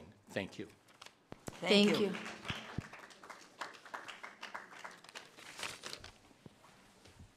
Before the board comment, we had a motion. Is there any discussion on the motion from the floor? If not, I'll call for the question. I'll do a roll call vote. Mr. Javidad? Mr. Stewart? Aye. Mrs. Manicherry? Aye. Mrs. Sabag? Aye. And Dr. Stern? Aye. If Mrs. Marcus is a yes, it passes 5-0. Oh, I think it's before we vote, you have to ask the question. I call for a motion for the approval of the agreement for employment of interim superintendent of schools. Do I have a second? I'll second. That was you, Dr. Stern, thank you. And is there any discussion on this item? Hearing none, I'll call for the motion. Rebbe? Aye. Aye. Mr. Stewart? Mrs. Aye. Manicherry? Aye. Dr. Stern? Aye. And I am an aye. It passes 5-0. Okay, the next item on the agenda, motion to approve the job description for Executive Director, Personnel Services. Do I hear a motion? I'll make a motion for the approval of the agreement of Executive Director, Personnel Services. Thank you. Do I have a second? I will second. Thank you, Mr. Stewart. Is that your first second? He was a second. Or your second first? Who was on third? Any discussion on the, Yes, yes, go ahead. just one, and I'm so sorry what item number was that? D, as D under number 10. Thank you, sorry about that. Okay, my comment is the same comment times 2, which is I would like to clarify that the Executive Director of Personnel Services responsibility is to hire highly qualified individuals. I feel like that is their number one purpose, and it's not in there even one time. And I would propose that it would be in paragraph 1, where it already states this role is instrumental in ensuring equitable hiring practices, and then add in of highly qualified individuals. I'm taking note. Can you repeat that? Yeah. After equitable hiring practices of highly qualified individuals. To me, it's like, should be the number great. one thing on there. Understood. And then you can add it elsewhere, but I just want to make sure that whoever we're flying this position knows that's the goal. Agreed. Thank you. Dr. Stevens? So, Yes. yes, So- well, I want to, because I add to this discussion. Thank you. Because I want to just be transparent and just explain to the board moving forward, and this is just, I go back to best practices, and I think the board and the public would appreciate this, but anytime we have a new position, say we have a position that closed in the past, and we're gonna bring it back mid-year, and this is a new position, let's just say that. The practice is to bring the job description to the public into an open item for the board to definitely give this feedback and also approve the job description. I did add the salary schedules on here just so you could see them. But those were already approved July 1st. But typically if it was a new job with new salary, we'd bring that too. But I just want to be overly transparent with this. But just also that this is about a 30 to 20%, lower than what we had before. So it will be a cost savings to the district as well. Okay. Thank you. I think it's really important for our community to hear this. We did reduce the Assistant Superintendent of Personnel Services position. And instead, since we only have 4 schools and around 3,000 students, we are bringing it back as an executive director position. This is one example of us doing our job and being fiscally responsible with taxpayer dollars. And hopefully you'll see that this is the practice that we are enforcing across different sites and different positions. And moving forward, just this will be the process before we even fly a position. So that way you guys are fully aware when a new job's coming. You have input on the job description. And then, of course, once you guys approve this today, we will then be posting it accordingly. Thank you so much. Any other comments on this? No. Call So for the question. Whoever made their motion and their second, do you agree to revise to incorporate the of highly Dr. qualified? Stern, you made the motion. So I'm going to make a motion to revise, Just revising your original motion to incorporate the to incorporate clause. the added and suggested edits. Yeah. Thank you. Have you got that, Ms. Ost? Okay, thank you. All right, the second accepts it? That was you, Dustin? Yes, I accept it. Mr. Stewart. Okay, okay, call for the motion. All those, let's do a roll call vote again. Remy? Aye. Aye. Mr. Stewart? Mrs. Manicherry? Aye. Aye. Aye. And I'm yes, so that's 5-0 for the approval of the job. Okay, we are ready for the second interim report. Put on your different hat, Mr. CBO.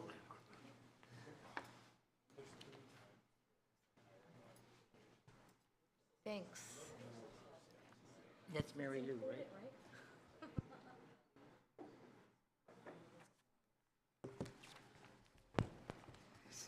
Hi. It's all yours.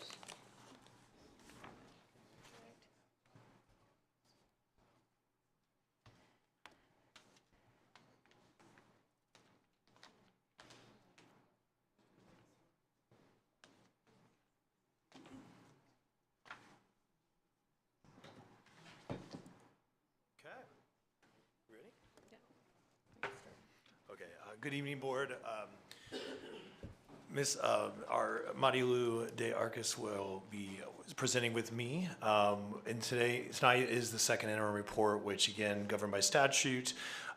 It will be looking at our total expenditures as of January 31st. Just some couple factors. We'll be looking at current year and where we're projecting to land in the current year. And then we'll be looking at our multi-year projection for the next year and the year after that as well. So with much further ado, I will turn it over to Ms. De Arcos. Good evening, everyone. I am happy to be here tonight and present the second interim budget. I want to thank everyone, all principals and directors who worked together and collaboratively with our business services department to finalize this budget. As we review our budget financial reporting cycle, we are now in March, the second interim report. As you may recall, we came to you in December presenting the first interim report, which was the first adjustment to our adopted budget for this year. We are now at our second adjustment of this budget, and like Dr. Hasty mentioned, it includes our actuals from July 1st through January 31st. I think we have the old presentation on here. We have to get the new presentation. Sorry, let me get the different presentation. 1 second, this is the older one.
good.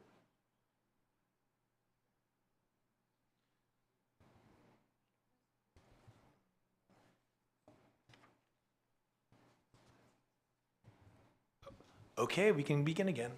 Okay, great. So as I was saying, we are now at the second interim report, which includes our actuals from July 1st through January 31st, and we are projecting for the remainder of this fiscal year. Okay, as a reminder, Beverly Hills Unified School District is a community-funded school district, meaning unlike state aid districts, our revenue is primarily driven by property taxes and not student enrollment or ADA.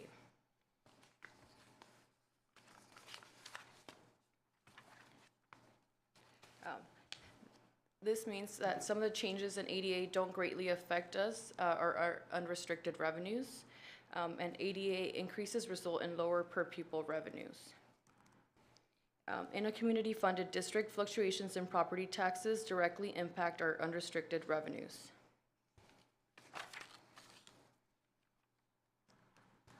Okay, why are we here? There are 2 reporting periods that are required during the fiscal year.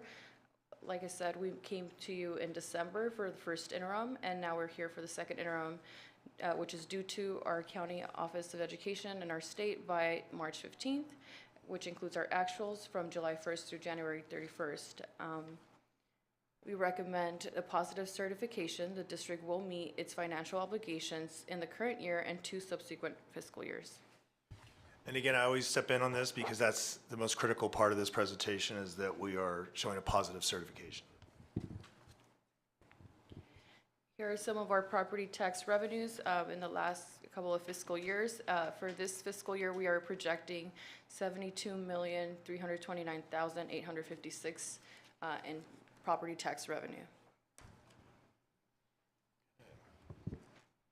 Okay, let's get to the budget summary. Let me make sure I can talk and do this at the same time. Can I ask a question? Yes. Does that include local and state and others? This is just 79. Does that include 72? Is that over and above the JPA and so on? Oh, this $72 million only includes property tax revenue, not other sources of funding, so it's not restricted grants or JPA. Does not include the total? No, it does not. Total revenue? No. Is it just the property? Only property taxes. But again, if you're looking at every dollar, that's over 80% of our revenue.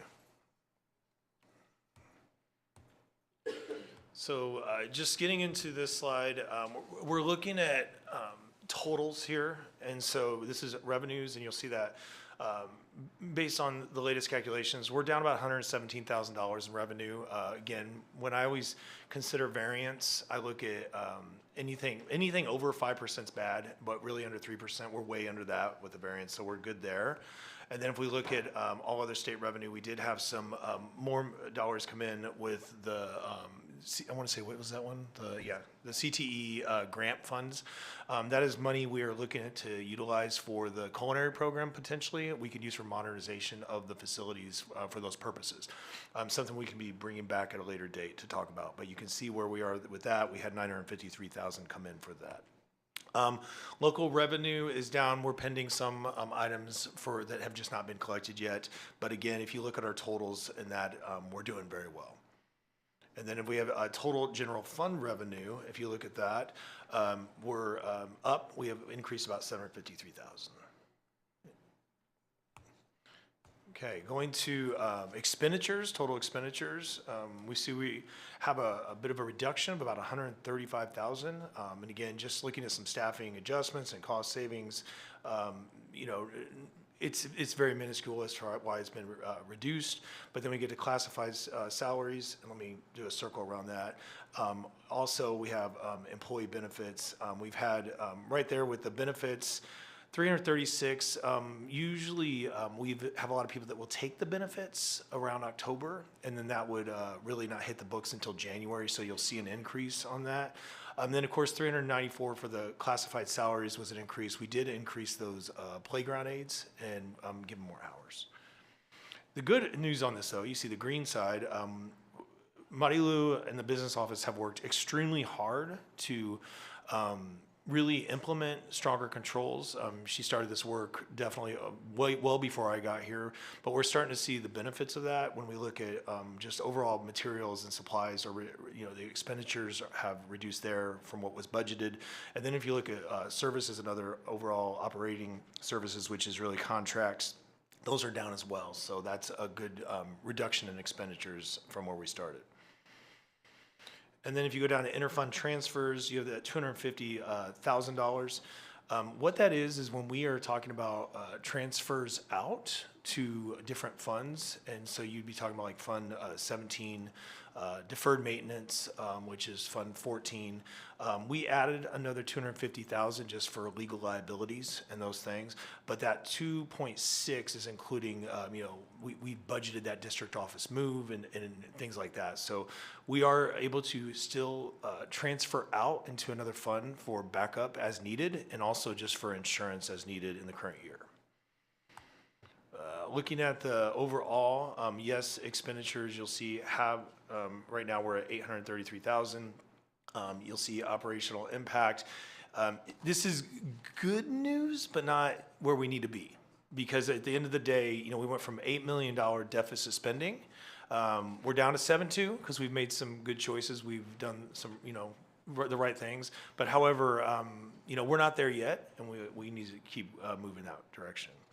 The good thing is the needle's moving there. Looking at reserve, if you go to the next slide.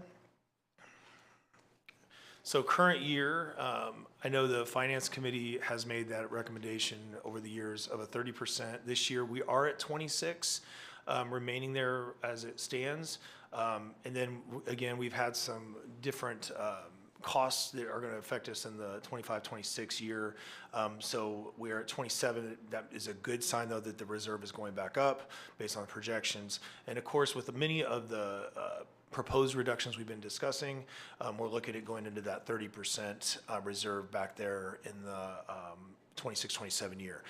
I always put one outlier on there, too, actually. These are projections. And two, we have not settled with all our bargaining units, so we need to consider that as well.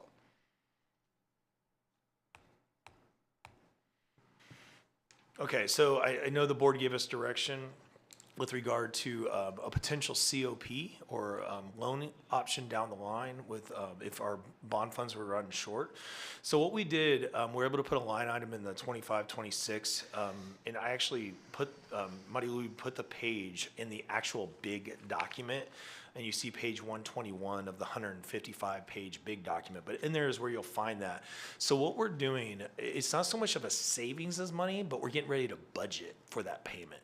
Because just to transfer $800,000 out, we can't do that right now, but we're going to start budgeting for that $800,000 in case it comes.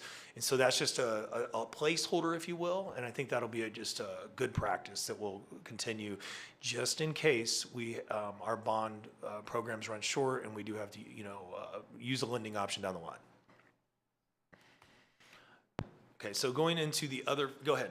I'm so sorry. Yeah, no, great. I wanted to know, when would be the right time for us as a board, and maybe it comes down the line later this year because we've got a lot of decisions that we're making at present, but we've talked about looking into what we would consider, as an example, a premier athletic program and things like that. And so looking ahead, so much joy is going to be happening at the high school with our facilities there, our school spirit that we want to build up finally when the performing arts wing and the front lawn are going to come back on, and so on. So at what point are we going to be able to, as a board, decide that we want to put some dollars toward other things, other programs for our students, whether it's our media program, whether it's our sports program, those are two ideas that come to my mind. I'm sure the board has other ideas.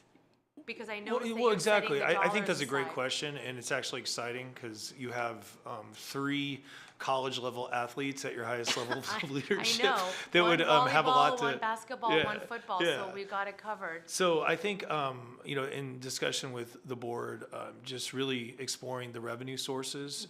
And I always say there's 3 areas of a premier sports program. One is always going to be the funding. 2 is going to be the coaching. So the funding, how much we're going to pay coaches, the right coaches to come in. And then, of course, the third part's going to be the athletes. And so we all got to think about 3 of those pieces. And what are we going to do collectively to really, put together a strategic plan that underscores that. I think we have a lot of opportunity, but timing-wise, I think it's now to start the planning, especially when we're talking about staffing changes going into next year. This is the time to really really look into the compliance and those pieces. Just considerations as it stands now. We got to look at how, if we're going to create extra revenue streams, we'd have to look at the compliance around that, what we can do. And we also got to look at what are the current limitations that are not allowing us to do that. So I don't want to put it all out there now, but I think we need to have those discussions sooner than later. Thank you.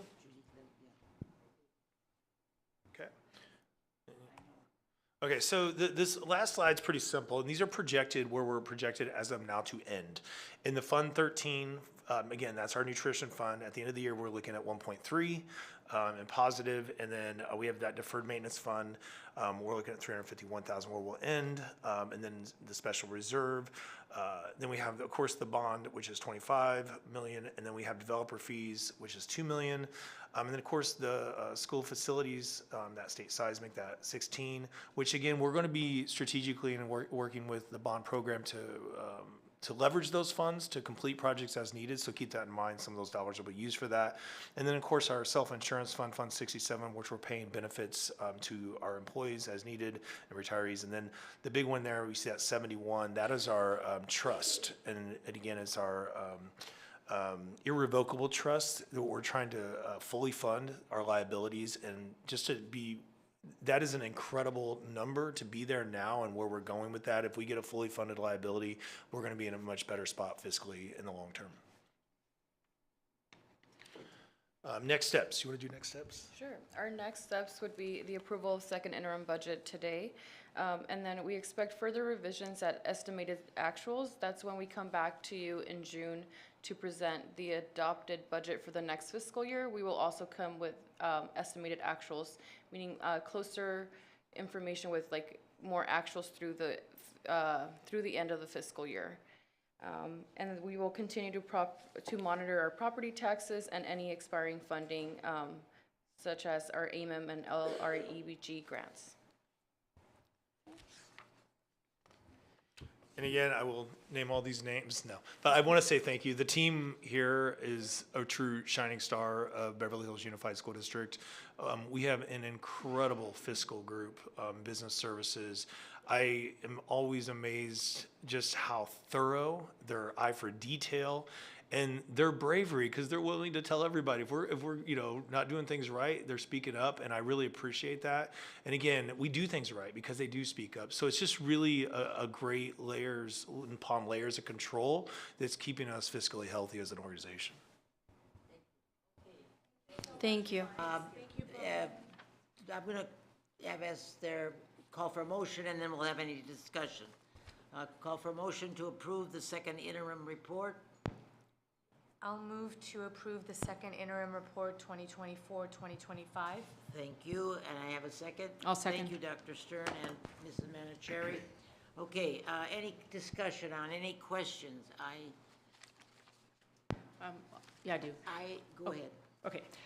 So you're talking about, I know we have talked about the concern of deficit spending, and that has been something that we've spoken about for at least, I don't know, 2-3 years.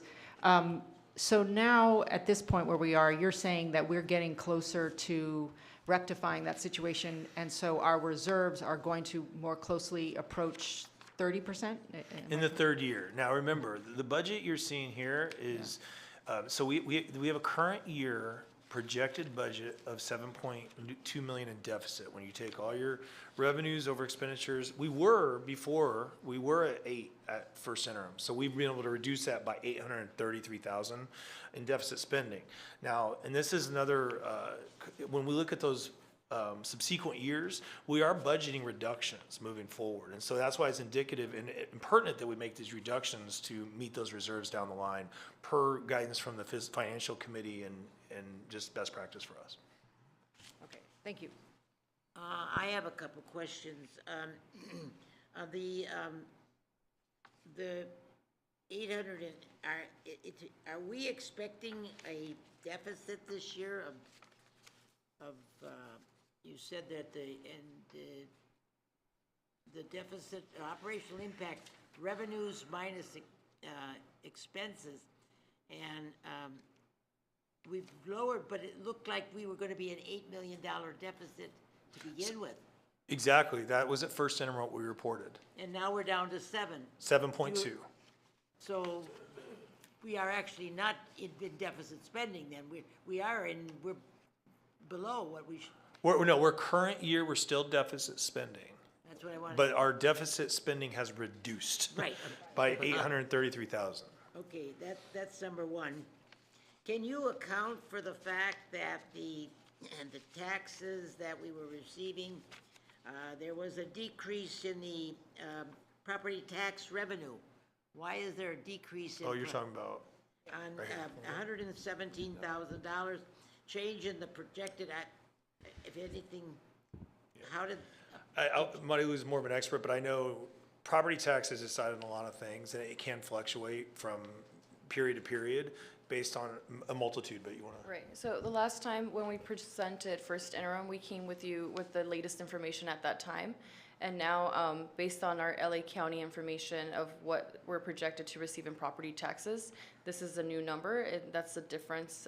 It's a small difference and it fluctuated, but it's up to our property tax collectors. Yeah, I think from budget adoption to first interim, it went up almost $1 million. Right. So it went up $1 million and then it went back down about 170. So it goes up and down throughout the year. That's why these are projections. I had heard a number that it was like over $500,000 or something, or was it 4 million, I think. I don't know where I got that number, and I just wondered why there was discrepancy there. Well, so there's budget adoption, what we had, and again, I wasn't here for the budget adoption. Then we came in at first interim. That number changed from budget adoption to first interim, giving us $1 million more in revenue, roughly around there. And now we're from first interim to second interim. It's just went down to 117. It's going to move again. And historically, I mean, we project usually 4.5% a year. Yeah, I know that. Yeah. Okay, and could you explain the certificate of participation, the financing? Is that the first time we've started it with 800,000 for this year? So it's going to be, we're doing is putting a line item in the budget in the multi-year for 25, 26. And again, all we're doing is we're saying this 800,000 moving forward, we're holding it in reserve for a potential payment for a COP. COP, we'd have to apply for financing and we'd get a loan and they'd give us the dollar amount and we'd go through credit rating, all that stuff. This has to do with the building project. Yeah, so what would happen though, if we had to pay a COP, we would already have it budgeted in those years out, that it wouldn't affect our operational budget, at that point. Okay, so what fund number is that particular number? What fund is the COP fund? Well, we don't have it. Go ahead. You want to talk about it? Sorry, we don't have a COP fund. It has not been established, but what we're projecting in our multi-year projection is to have some of our ending fund balance in the general fund be assigned, sort of like as a placeholder. We could assign a special fund for it if that's something that the board would like to approve, but at this point we are holding that as an assignment. Like, we don't want to spend those funds because we want to use them for this purpose. I understand, but I think it would be helpful if there was a number attached to it that, as board members, they could see that number, because if it's mixed in with the general fund in a way, it's difficult to see. If you want to go to the, let me show you. It's actually on the page in the bigger doc, the budget document. Yeah. So we can point that out in our next report, but it was on page 121 of the budget doc where you can find that number. That's what I needed. Okay, thank you, thank you. Any other questions or comments? No? Thank you for your questions, Mrs. Miller. Okay, call for the question. The vote. Remy? Aye. Mr. Stewart? Aye. Mrs. Manicherry? Aye. Mrs. Sabag? Aye. And Dr. Stern? All right. Thank you so much. Thank you. Thank We you. will get a letter from, hopefully, that they accept our positive, Yeah, it'll be a good letter.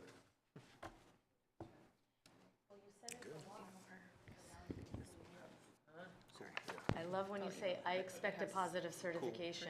yes. Okay,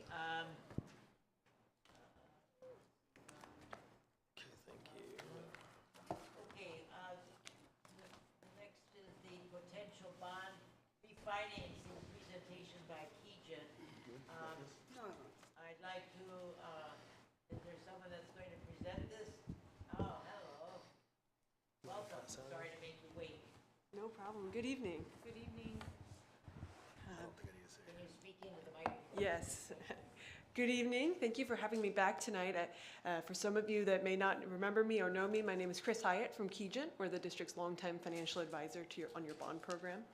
I have tonight a presentation that I'll be sharing about a potential bond refinancing opportunity, which is now being displayed. So under current interest rates, there is a potential opportunity to refinance some of your older Measure E bonds that were sold in 2015. Those are the 2008 election series 2015 bonds. And we can refinance them for taxpayer savings. So the way it would work would be that we'd replace the old bonds with higher interest rates with new bonds with lower interest rates, similar to refinancing a home mortgage. The only difference to that is that the term would remain the same, so the term would not be extended with a refinancing. The current savings under current interest rates is about 1.1 million, including all costs. So all of those savings would be passed back to taxpayers in the form of lower property tax bills. Those savings are completely reliant on the overall market, so that number will change day to day until the bonds would potentially be sold. All financing costs associated are already incorporated into that savings figure and are contingent upon the actual sale, with the exception of the credit rating. The district does have a great history of refinancing bonds for taxpayer savings, having done so 3 times since 2012, saving taxpayers about $11.1 million in that time frame. On page 2, what allows us this opportunity is the current interest rate environment. So on this slide, we have a summary of the current general obligation bond market index called the Bond Buyer Geo Bond Index. And this shows interest rates for municipal bonds over the last 60 years and over the last 5 years. And as you can see from the chart on the left, interest rates are still very low, not quite as low as what we saw during the years of COVID, but have remained low, which allows us this refinancing opportunity. The Fed has cut rates a few times in the last three times in the last year, and there are some upcoming Fed meetings, but the consensus right now is that we are not expecting additional cuts at the next 2 meetings. If there are additional questions on the interest rates, I also wanted to introduce my colleague Jin Kim from Piper Sandler, the district's bond underwriter. He's really an expert on the municipal bond market, so he can answer questions on this as well. On page 3, we have a summary of the actual savings for the refinancing, showing what the current payments look like for this series of bonds and what they may look like after the refinancing, which shows about $160,000 in savings for taxpayers each year for that total of $1.1 million. On the right-hand side, I wanted to point out a couple of different numbers that are important. The first is the present values percentage savings. Right now we're at 3%, 3.01. Anytime we see a number over 3%, that's when we would bring it to the board's attention, because that's a substantial enough savings figure that the district may want to consider. Also want to point out the interest rate savings. So right now, the 2015 bonds have an interest rate of 3.73%. And by doing this refinancing under current market rates, we're estimating that the new rate would be 2.89%. So pretty significant change there. Can you repeat that? Yes. So the current rate on the 2015 bonds that we're proposing to be refinanced is a 3.73%. And if we were to refinance these today, the estimated new rate would be 2.89%. of the refinance? Yes, and that includes all costs. Do you do home refinancing? Because those rates are amazing. We're all due. I know. Well, unfortunately, this is only a 7-year term, so I don't know if you want that for your home refi. So, sorry. Go ahead. So you mentioned that the term expires at the same time, which is when? That's 2032, the last year on this chart. So that's the same as what it was and will remain that way. What happens in 2032? That's when this series of bonds is fully repaid, so homeowners wouldn't be paying on these bonds anymore. If we do the changeover, will that increase the time? It would remain the same. Will it still remain the same? Mm-hmm. I appreciate the questions because I asked all these same questions. Thank you. Okay, and then on the last slide here on page 4, did want to talk about just the sensitivity in the market right now. I think as we're all aware with talk about tariffs and other things on the macroeconomy that are happening, these savings are very much fluctuate given day-to-day changes.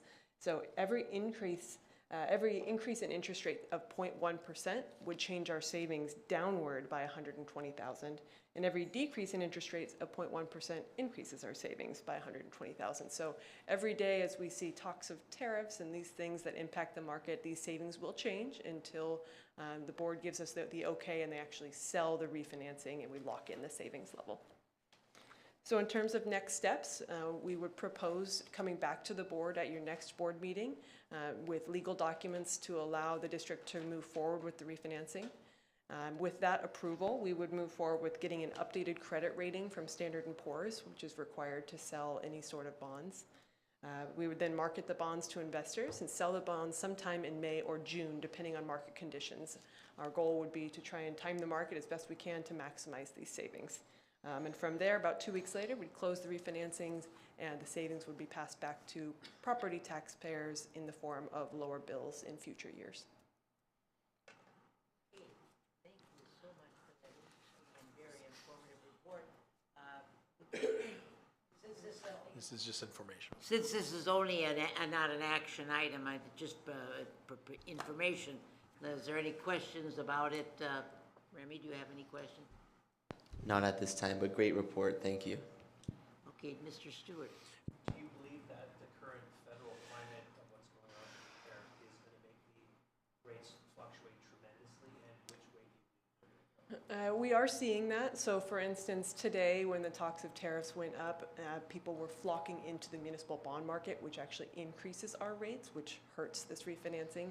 However, I think we may have seen the news that Canada has kind of come back to change their terms, and so I expect rates will be better tomorrow. So every day really is up and down, and by working with an underwriter such as Piper Sandler, we would do our best to time the market. So if we entered the market to sell the refinancing and rates went way up, we would pull the plug and try and go back out at a later date so that we're making sure we get at least this amount of savings.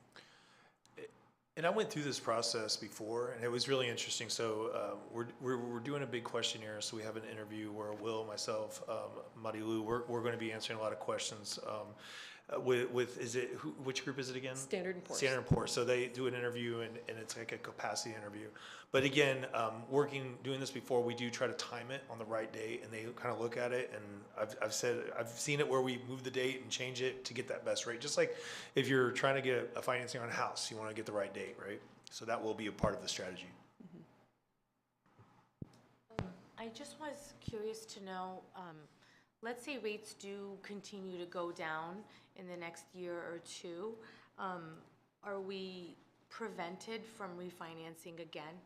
So once these bonds are sold, we essentially cannot refinance them again. However, you do have other series of bonds that will be coming due over the next few years that will likely be able to be refinanced as early as 2026. So we would come back to the board at that time to present those additional opportunities.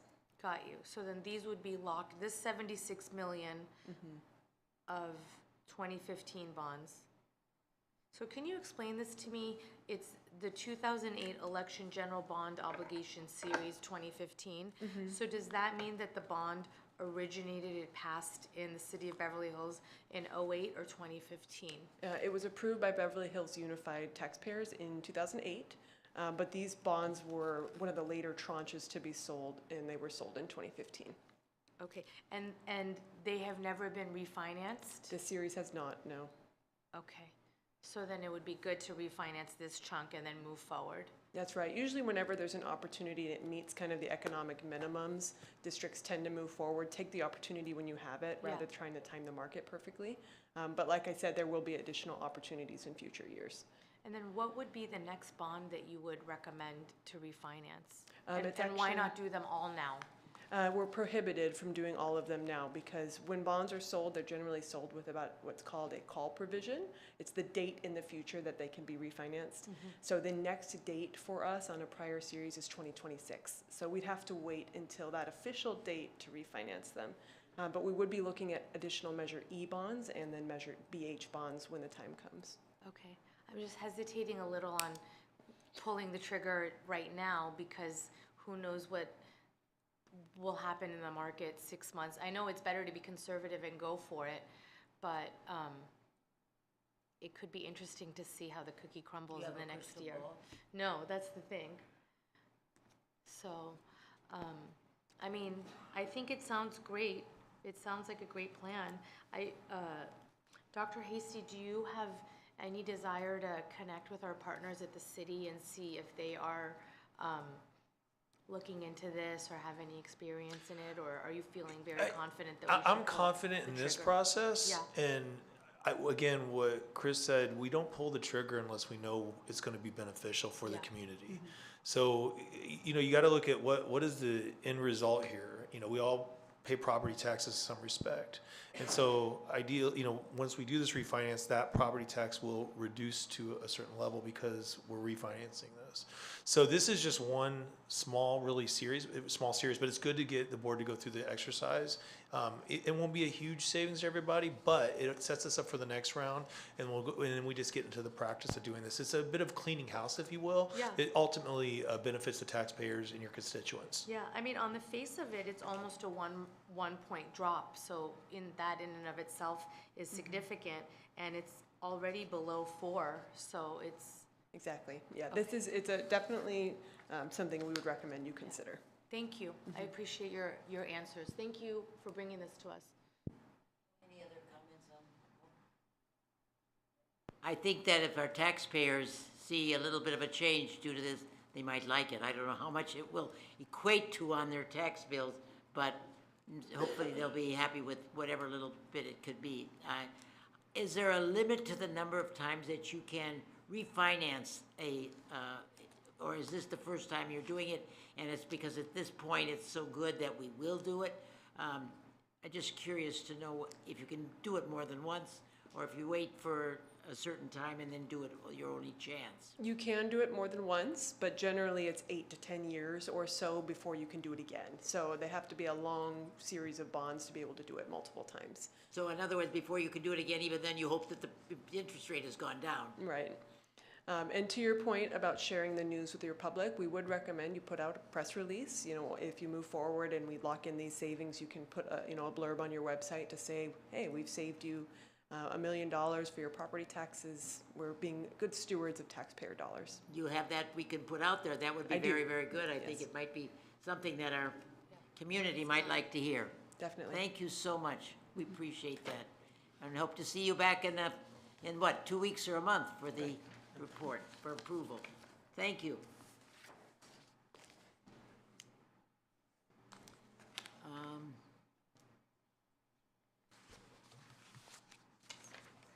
Okay, I believe we are moving for an approval for the rejection of claim number 651263. Can I have a motion? I'll make a motion for the rejection of claim number 651263. Do I have a second? I'll second. Thank you. Okay, call for the motion. All of those in favor of rejecting them, approving the rejection? Aye. Aye. Okay, thank you. I will make a motion for the rejection of claim number 65, I can't read this. I got the wrong glasses on. 651 264. I will make a motion for the rejection of that claim, and do I have a second? I'll second. Thank you, Dr. Stern. Any comment? No? I'll call for the question. All those in favor of rejecting the claim, please say aye. Aye. Thank you. Okay, approval of SOAP Education Construction Insurance Program Coverage Extension for the Beverly Hills High School Building B3 and B4. I move for the approval of the SOAP, and could I get a second? I will second. Thank you, Mr. Stewart. Do we have some explanation on this before I go to a vote on it, I please? Could we have, for the purpose of the public hearing this? I mean, I could read the thing, but I'd rather see you. Okay, thank you. I appreciate that. Yeah, so there's a long explanation in the board agenda item, but I can probably briefly explain it. So our SOAP insurance is a owner-controlled insurance program. It's something we do here at the district where we take on the responsibility of insuring the project as opposed to the general contractor and all the subcontractors providing separate insurance for general liability and workers' compensation. Ultimately, this does save the district money. We tend to get better rates on our insurance, and also we're not paying for the contractor and their subs to hold this separate insurance. So the way our program works is as time goes on, excuse me, as time goes on and more work is put into place on the projects, the insurance goes up naturally because there's more construction in place. So each year we kind of do an audit, and then we reevaluate our policy, and then we get basically a bill for the revised cost for this insurance. That's it in a nutshell.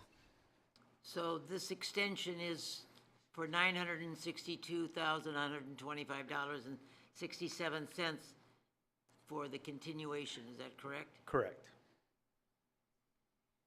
Any other discussion on this? I have two questions. My first is, was this budgeted for? Yes. Okay. And then my second is, when I reviewed the summary with the rationale, I'll be honest, it made me a little uncomfortable that Keenan themselves went back and forth a handful of times and reviewed and revised and Yeah. and I'm looking And at your face. And so, I'm not an insurance specialist, I'll say that much. I just want to make sure that now everything is included. So how can we verify that the proposal Ends our liability, right? that the proposal covers Everything. everything? Because there was back and forth, and then like as an example, when I look on page 4 of 5, workers' comp is not included. Correct. So as you noticed in our explanation, Keenan did previously provide us with a number to cover the cost through the end of this term. And they mistakenly included a small portion that was part of B1, B2 as opposed to B3, B4. Okay. So they corrected that. We brought back to the board a revised cost just for a portion of that insurance, which was the workers' comp and their fees and a few other things. This new proposal is going to cover our general liability. That was not included in the previous item that we brought to the board, and now it is. Okay. I have a question also. Go ahead. I wanted to know why is Pro West paying why is Pro West paying for our extended? Why are they not paying for our extended liability insurance? Because their construction, they were supposed to finish at a certain timeline and they didn't. So now we have to continue to pay for the liability insurance. Are they supposed to pay it? Why are we paying it? No, we are paying it as tried to explain, but this is an owner-controlled insurance program, so we were covering the cost of general liability and workers' comp insurance for this project. I can't say that they should be held accountable for the extended cost due to the extended time because until we came here, a construction schedule was not established. Once we got here as a team, Founder Solari and I, we created and worked with ProWest to create a schedule that we're holding them to now. So now they are held to the schedule, and I would assume that if we did go beyond the period of what we're already anticipating the end of the summer to be complete, we could talk about if we wanted to hold them accountable for the extra costs. So in the contract, there was nothing saying that they're held accountable for the project at a certain date, but the insurance had it at a certain date.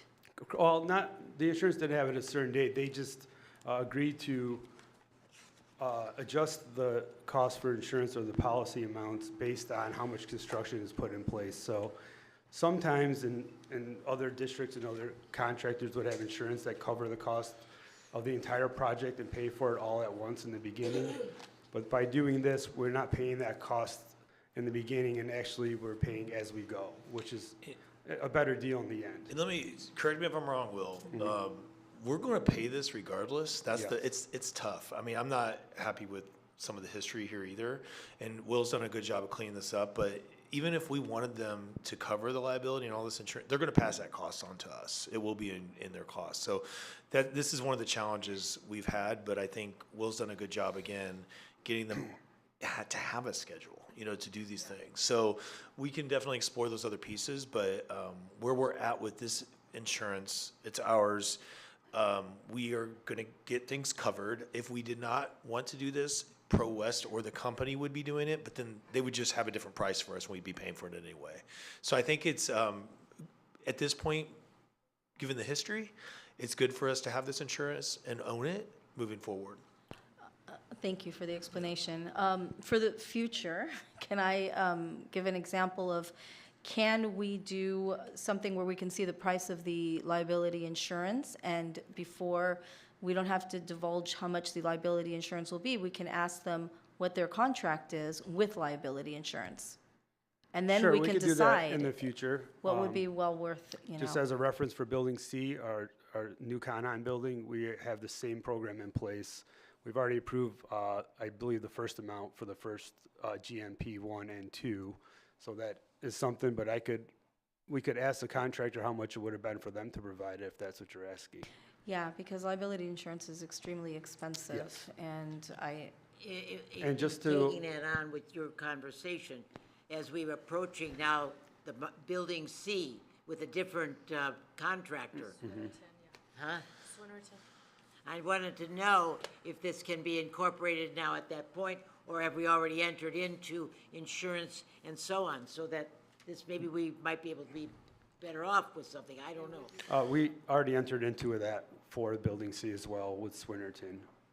The other piece too, back to Ms. Manicherry's question, is this budgeted? That's a key piece too. So we have planned for this and we budgeted for it. So we're in a good space monetarily, but I think moving forward, we could consider this. But we budgeted for it, but we could still save some money maybe by. Potentially. But we bid for the new Building C, like meaning Yeah, that I know, whole but process. was insurance included? No, so we did the same thing for Building C, and I just want to reiterate, typically in OSIP programs, we do save money on the insurance costs that would have been accounted for in the bid if the contractor were to cover it, but because we are covering it, the general contractor, or the leaseback contractor in this case, along with all their subcontractors, will not be billing us for their insurance because they're covered under ours. Plus And administrative fees and so on. Exactly. Yeah, that makes sense, but we don't know what the fees Yeah. are before. We could ask So we're Swinnerton to give us an assuming- example of how much theirs would have been if we were to not do the OSIP. Yeah. Yeah. Thank you. Okay, well, I'll call for the approval of this motion. All those in favor? Aye. Aye. Aye. Aye. Thank you, aye. Okay, ratification of amendment number 1 to the contract with ZF Alexander for air and noise monitoring at Beverly Hills High School, Building C. Can I get a motion a second motion? I make a motion for the ratification of amendment number 1 to the contract with ZF Alexander for air and noise monitoring at BHUSD Building C. I'll second the motion. Can you explain this particular item for me, Mr. Carrick? Absolutely, I'd love to. So I just want to explain that this amendment does not affect their contract price. It's not, there's no financial impact. All we are doing here is adding a scope of service to the original ZF Alexander contract. Originally, they were brought on just to do air monitoring based on AQMD and DTSC requirements. But also, as we've all heard recently, and including our plans with AQMD and DTSC, we also like to do sound monitoring to make sure we are not disturbing our neighbors in the community. And I'm happy to share that, and we heard during public comment earlier that one of our neighbors was happy to share that because of the new practices we're putting in place, there is less noise. It's not as loud as it used to be, and now we have sound monitoring in place to keep track of that. Okay, any comments or questions? Just, did you respond to him to let him know? Yes. Directly, you responded to him? Yes, and he was here today, right Yes. before you walked in. Yeah. I don't know if you I heard know- what he had to say, but. Thank you. I know Dr. Hasty responded to acknowledge his email, but you responded to provide him a full Yes. update. Thank you so much. You're welcome. Okay, Thank you. call for the motion. I had one question. All those in favor? She's got a Oh, you have a question?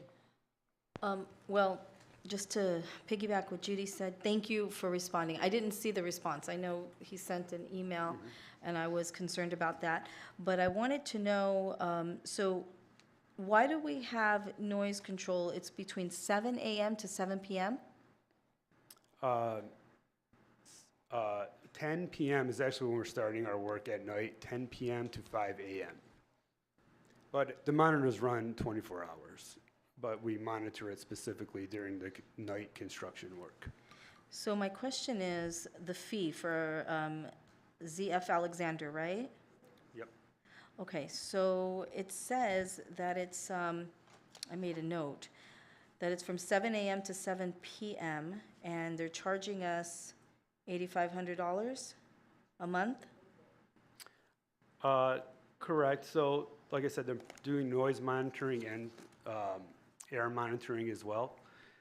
Their services are basically 24 hours, or the monitors run for 24 hours. They do have a period during the day and also at night when there's soil work being performed, where they have a physical inspector walking around the site with a handheld monitor as well, inspecting all the air quality as the work is being done. What we're doing here with this board item is just adding the service of the sound monitoring. And it's not going to affect their total contract amount at this time, because we don't believe we'll go over the not to exceed limit that we originally proposed. So, how do the permits work? Like, do we have permits to, we don't need permits? No, we do don't. not need permits for any work we do within our property. Interesting, okay. Yeah. Okay, We and s- fall under the jurisdiction of the state architect and their DSA and their inspectors. So we can legally, at 3 in the morning, Yes, but we choose not to disturb our neighbors, and we try to abide by the city ordinance, and they have certain decibel levels that we need to stay under their normal permitting process, and that's what we're trying to maintain. okay. So we're paying them from 7 a.m. to 5 p.m., basically, or 10 p.m.? So it's all time and material. Like I said, it's basically our normal construction hours are 7 a.m. to about 3 p.m. And then we also have our nighttime work, which is 10 p.m. to 5 a.m. They are paid on time and material. So if we're not doing earthwork on a specific day or during a specific time, we won't be charged for that inspection. So it's only during our soil movement process. Okay, so just when there's soil movement, they'll be Yes. there Yes. to and make sure that everything is under control? But the monitors that are at the border of our construction site, they're always there and in place, and we can take the readings from those at any time. So 8 months. I want to make a question. You have a question? Yes. The ratification of the contract says that it's for air and noise monitoring of Beverly Hills High School Building C. But if you look at the document, it talks about building B3 and B4. Now, B3 and B4 are basically finished. So I don't know about the noise there, but if we're talking about, they're now going to monitor building C in addition for no additional cost, is what I'm seeing. I apologize if I don't see where B3 and B4 is mentioned. I'm reading the ratification of the amendment that we're about to approve, which says that it's for monitoring building C, but yet the All right. original document says B3 and B4. I do apologize. Looks like that was an error that's made maybe from a document that they used to, an amendment that they forgot to change that So it's, title. It's for building C. I just want to make sure that that's not going to be something that's different and it's going to be charged because the contracts read two different areas. Yes, so I will correct that. Okay. So I don't know if we can approve with that correction, and we'll be sure to correct it before we sign this amendment. Okay, thank you. Okay, so we'll call for the question. All those in favor? Aye. Aye. Aye. Aye. Okay, thank you. Okay, moving now to maintenance and operations. Approval of a proposal from VPG for the Horace Mann Elementary School field artificial turf replacement using CMAS. Do I have a motion for that, please? I make a motion to approve the proposal from VPG for the Horace Mann Elementary School field artificial turf replacement using CMAS. I will second the motion, okay? And as you know, this is the field at Horace Mann, the purple field that has reached its end of life and needs to be replaced. So I'll open it for discussion. Anybody over on my right? Okay. I do. Yeah. So I would rather not see artificial turf, and I'd rather see grass, and for a lot of reasons. First, the artificial is not, it's not good for the kids. It's going in their shoes, in their socks. It's, where did I write all the notes?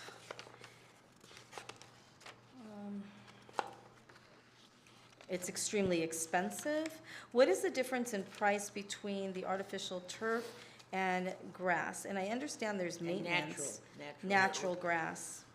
So we did not have a price for what grass will cost right now, but I'm going to tell you, over the life of what the turf is and what the grass, it will be exponentially more expensive for natural grass. I mean, I just know that for a fact. I have not seen any districts that are putting in natural grass in the placement for turf. The one thing I will say about this, we selected this one because there is no infill and there's no PFs. I can't remember the term for it, but there's no lifelong plastics. This is a very special type of turf. And for the price, it is of the highest quality that you can probably get. And again, what I will say that this is, you're not going to have that infill piece. We actually had some pieces out here. We were looking at the old turf. The old turf over here has that infill stuff that you don't like, but this new one will not have that, and it's of the highest quality. What is it called, though, the PFs or the PS? The chemical that you're concerned about, they're called PFAS. Yeah, the PFAS. So this has no PFAS in it. And again, I did do some research. We've had some concerns from some community members, and so we did do some research about this. But this type of plastic, without the PFAS and the infill, is been deemed incredibly safe. And I just want to make sure. So does it have the pebbles, the black pebbles? No, it does not. We'd be using a padding system. So this is a special turf that's weaved in a manner which basically infill is provided to allow the fibers to stand up straight as they get crushed. So this system is woven in a fashion where there's different lengths, thicknesses, and widths of the fibers so that they stand alone and upright consistently. In addition to that, without the infill, they use a padding system. So down the road, it will save a considerable amount on maintenance, and it's just a high-quality product. So generally, the PFAS come into artificial turfs through the manufacturing process. The chemicals are used in the extrusion process when they're pushing the grass out, and making the fibers as a lubricant. In this case, this fiber is manufactured without that process, and then we use a padding underneath so that there is never any infill, and it's long-lasting. It's really successful. What's the? Is it 10 years? I believe we've got a 10-year or 12-year on this. I thought it was going to be 10, but 12-year guarantee or 12 years? 12-year warranty on the product. And the padding underneath, we do drop testing annually to make sure that our fields are safe. So it's basically, it's like a tripod with a bowling ball type thing, like and they simulate dropping like your head hitting the ground from 5 feet up in the air. And with the padding system, which is similar to what we have here, with the exception of the infill at Hawthorne, we never have to worry about that testing. It will always pass. It's got a pad underneath, and the pad lasts about 16 years beyond the life of the grass, and it's very safe. It's the best in the industry. And I have actually a pretty good list of places that are using it currently and are slated to have additional systems put in on the 25-26 fiscal year. So there's a shock between when a child jumps on it, so there's padding underneath? Yes, so it's about a 3/4 inch pad, and then the grass goes on top of it. But it's no longer the black little tiny Those balls? zero. Because that's all over There's not going to be the black. That would all be removed.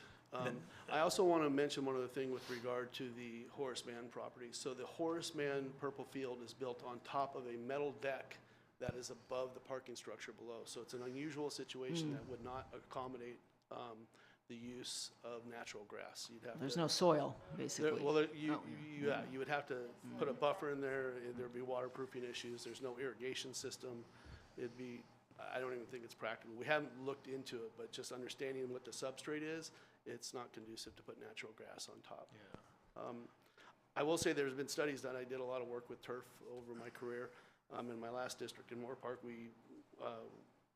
some years ago, when we decided to go with artificial turf, we looked at different studies to see what the savings was over the lifetime, over the 10 years, of the expected life expectancy, and the cost to maintain the natural grass with the fertilizers and the mowing and the water, staffing, and all the other things, and it was very close to the artificial turf cost. I mean, we're talking like $10,000 a year more, for the artificial turf, which is pretty insignificant when you consider the longevity. And there is a substantial amount of maintenance to go and maintain grass fields. And I think those of you that have been in athletics understand the wear and tear it takes. So we worked hard. We really listened to the community. We heard it loud and clear, and we put some substantial research in to make sure that we found a product that was, and in fact, the manufacturers are listening as well. This is not a Beverly Hills issue. This is a national issue with regard to artificial turf. It's a real concern. So I'm very satisfied that this product that we have meets the concerns of the community, and will also be something that's sustainable for us moving forward. And between the regular, I guess, color of green, and if we want to do purple, it's like $36,000 difference? I think it's a little bit more. Right now, and so the not to exceed number you have in front of you is the 405,000. We're recommending that you approve that dollar amount. We want to do green. We actually talked to the principal who reached out to, I think she had a meeting with staff, and I asked her to ask the group. And so they all came back with green. See, if you talk about like AYSO and regulation, you need green fields. So what we did though is we kept that not to exceed because there may be some extensive contingency work with the drainage there that has to be done. So we want to keep that cushion of money in there and keep that not to exceed at 405. Yeah, there's always been drainage issues there. Yeah. So we still have issues about whether or not to use this, and Can I add on to this with the cork question? So, in the past, what product did we use for Hawthorne's field when we redid it not too long ago? The name of the actual infill product escapes me at the moment. I thought it was the cork, right? It's a natural. I want to say it's ground tires. Olive. No, it's not tires. No. It's a natural, I believe it's ground. So there's three levels. Let me go through this one. Okay. You have your tire infill, which that's what people are really upset about, and I get we're it. not doing. And I've played on it; it's terrible. Yes. Then you have the second infill, which is the cork, which is out here. You still have the little bits that get in your shoes and stuff, and it's again not allegedly toxic. This one has neither, so it's a step above all three. Okay. And it doesn't have the PFAS, the lifelong chemicals, and so it's made with a different type of synthetic material. Great. So this is ground walnut. Will, thank you. Ground Appreciate it. walnut. Here at Hawthorne, it's ground walnut. At Horace Mann, it's the actual cork. And that's one of the reasons that we have the float that happens. We have poor drainage at Horace Mann. When we get the deluge of rain, it doesn't slough off adequately, and the cork floats to the top and actually goes through the fiber. And that's why we have it. The issue that you might have is the irrigation, like how you're going to underneath, see, because there is a parking lot underneath and it's steel or concrete or whatever's going on there, you don't know until you do the demolition. Well, I know what kind of deck it is. It's a steel deck on top of the parking structure. But for the irrigation? There currently is no irrigation. It's drainage lines. So there. And one of the challenges, I want to say that field's been flooding, right? It's been flooding. Okay, so the life of the current field was supposed to be 8 years? 8 years. Regardless, since the field's been flooding, it is, yeah, it's really messed up that field, but that's gonna be part of this work. We gotta get the drainage. So, right. yeah, so that was my question, like, is there any way, like, once you open everything up, because we don't have a price for that, that's why you're saying it's up to 405, We according? think we'll get it covered under the 405 total using green turf, and that will include the drainage work we have to do on the side. That's where we're at. our Can I estimation. say some things? Or you- Yes, yes. Okay. All right, so I don't know if you guys are aware, but Beverly Hills is generally moving away from this in general. Now, not in public spaces, but I spoke, to folks on city council, and they want to, although I think there's a grandfather clause, but they generally don't want it on people's, the front of their residences. One of the reasons is it suffocates trees. There's trees that will absolutely die, and even if this is safe, this product breaks down. It is very sensitive to temperatures, gets very hot, and it degrades and it goes into the soil. So I understand, yes, I can't imagine putting soil and irrigation and all that on a rooftop. I get that, but I really want to encourage us moving forward to really think twice about using turf in places, because I think that not only is there legislation in California, but Beverly Hills City Council is moving away from it in general. I think that this price, just looking at $365 or even $405, to me sounds outrageous. And I also ask you, do we really need to replace it now? Do we really need to rip it up? I mean, I don't see it. Last time I saw it, I saw a very nice purple surface. It's Hold on, disintegrating. Ken, I want to just Okay, speak. excuse me. We have received numerous complaints about this field. Right now, the actual synthetic fibers are coming apart, and kids are coming back to class with actual synthetic fibers on their person. Yes, and so it's definitely, I've had complaints about kids breathing these things in, getting them in their mouth, and they're, again, pieces of synthetic plastic we don't want out there. And it's been 8 years now? A little bit over, yeah. Yeah. It's The other thing, there was something else too, but yeah, I'll come back to it. Mr. Haas, what's your Wait, time? can I? Oh, sorry. Okay, so that price to me sounds just ridiculous. I mean, that's like more than $250,000, and we're, so. We go ahead. just, in my previous district, I did a soccer field, and I think we were about 1.7 million, just to give you an idea. I mean, well, yes, so we're talking about probably double the size of this, or maybe a little bit more than that, but for that price, I mean, if you're talking about a football field, you're looking anywhere, depending on what you have to do underneath, you're definitely looking at over 1.5 to 3 Can I million. ask, at the high school, what do we have there in that currently? On the stadium, we have a Nike field with the infill that people don't like. It's one of the older fields. Because that was done a while ago. Yeah, it's the same thing in Beverly And Vista. also about the high school, is the front lawn grass going to be different, the artificial grass? It'll be natural grass. Yeah, the grand it's lawn gonna will be be natural. natural grass, Okay. yes. There, I also want to just mention, as an aside, I think people don't consider, there's fertilizers that have to go on the grass to keep it alive. And so as kids play on these things, they're generally salts and different types of acids and things like that. And I think if we got into the science of that, people would probably be more concerned than the type of field that we're proposing to use at Horace And not to Mann. pile on the JPA agreement with the multi-use, these fields are going to be used extensively all the time. And when you have grass fields, they turn into dirt fields. Yeah, I understand that. I mean, I know how I feel about this. I'm ready to go, unless, Judy, you had something else to say, but. I just wanted to thank you for all of your time and effort in this. and also for the move for the district office, which I know has been a huge endeavor. So thank you and your team and everybody here for that a lot. You're going out with a bang, Mr. Haas. Thank you.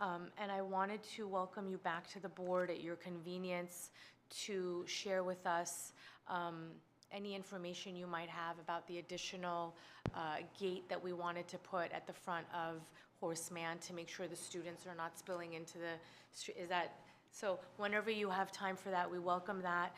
And then, of course, for the TK and Kinder Yard at El Rodeo, we're expecting that based on the shift and the additional universal TK kids that we're expecting, we're thinking that we might have one more TK class in the coming year.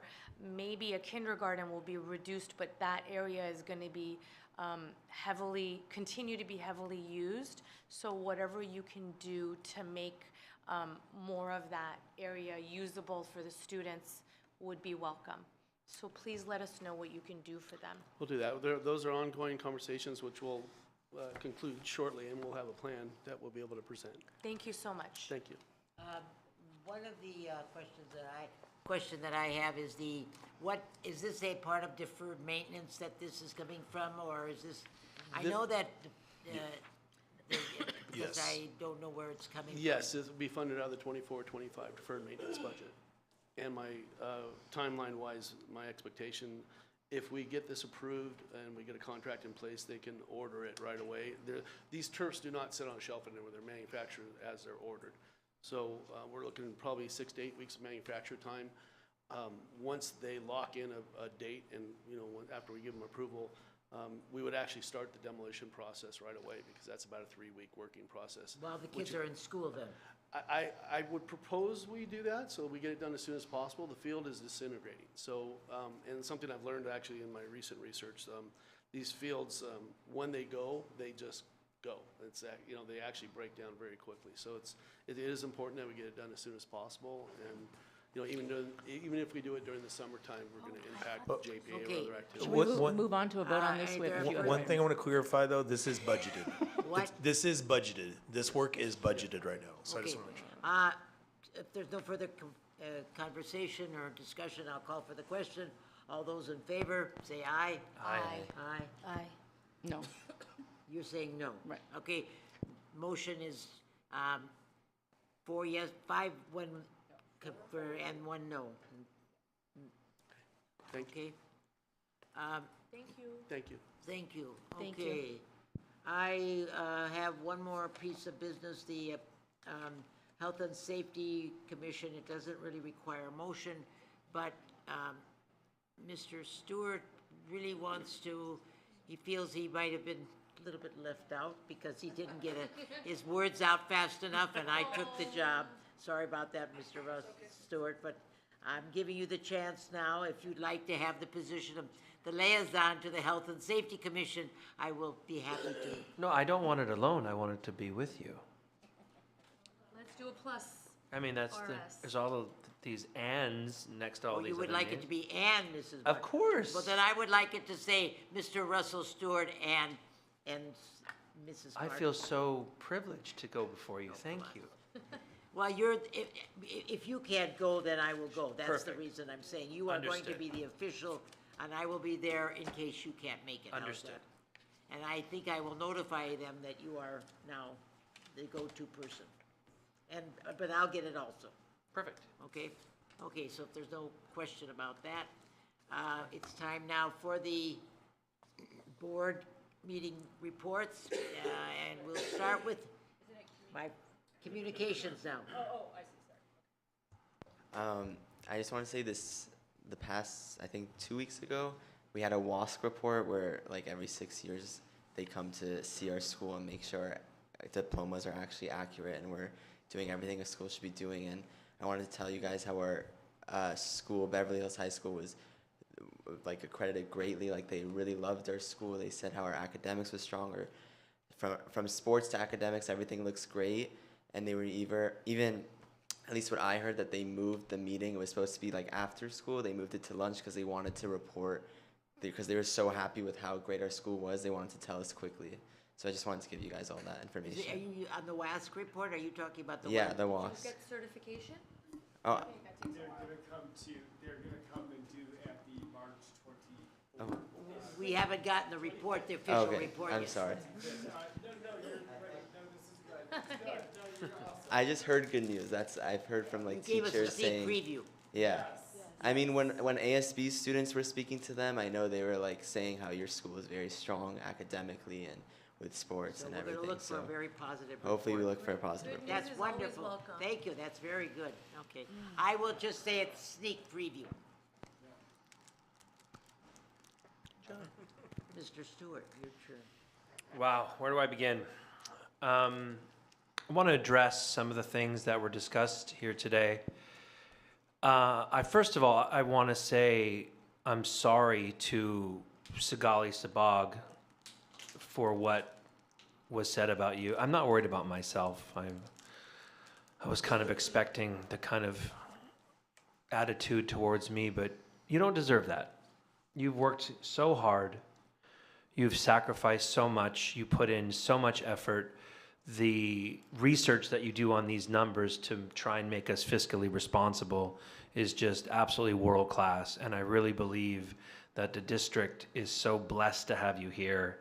And I'm sorry that you had to be handed that piece of paper that has citizens' signatures on it, because if they truly believe that about you, then they don't have a clue of what they're talking about. When it comes to me, I'm going to address a few things that happened here tonight, but and I'm sorry if I get his name wrong, but I think that his name was David, who was one of the dads who came up and talked about parents' voices not being heard on a specific topic at Horace Mann. I think that's one of the things that I ran my campaign on, was parents' rights and parents' voices. I heard a lot of talk about teachers, admin, but when that gentleman spoke, rarely no one clapped. And I saw that. And that's one of the things that really disappoints me, is that there's a huge focus on teachers, admin, and obviously students, but parents seem to get left out. And parents are a massive partner in this whole endeavor. It disappoints me that there are people in this district who took what I was trying to say as being fiscally responsible and has now twisted it and turned it into something that is not real, and has now painted this picture of not only myself, but of this incredible woman over here who is sacrificing sometimes 5, 8, 10 hours a day, every single day, to try and make this district better for all people involved. Management, teachers, and of course, especially students. The amount of effort that is about to be put into recalling us could be put into a proper dialogue with us. Money that's going to be spent, mud that's going to be flung back and forth. For what? What child does that help? The record of this district has not been great. That's how people like us get elected, because they want to see change. And I'm sorry, to the comments that I heard that change is bad, I don't know what planet that you're on, but change is necessary. Change is necessary all the time. It doesn't mean that you're going to agree with it, but that is why we have a job to discuss. And trust me, if you could rewind 3 hours ago, it wasn't fun in that room. And no one, trust me, it wasn't fun to be around me. But still, in the end, even though we battle and sometimes we yell, we still try and come to consensus and come out here and be a united front. And that's what we were, because we work through the numbers. You guys don't get to see the things that we get to see. And yes, transparency, it's tough, because we want to be transparent, but there's rules and there's laws and there's lawyers saying, oh, you can't say that, da-da-da-da. But every single thing that we do up here, and we sacrifice so much. I'm not with my family right now. And I'm going to go home as soon as I get out of here. I'm going to go home and start to do more research on more things for tomorrow and the next day and the next day, all to make this district better. All of these decisions are incredibly hard, where we are dictating sometimes people's lives and their livelihood. It is not easy. And trust me, I would not envy anyone up here. And please go and run for an election and put yourself out there for hate. Trust me, I saw the hate in these people's eyes. not knowing one thing that we have to do up here. And that is to make decisions for the betterment of everyone, not just one specific group or one specific child. So all that I want to tell you is, please continue on with your recall effort. It is going to be a waste of time, and what would be a better use of your time is to call us, sit us down, and work with us instead of fighting us. And we can all make this a better district together. Thank you. Thank you.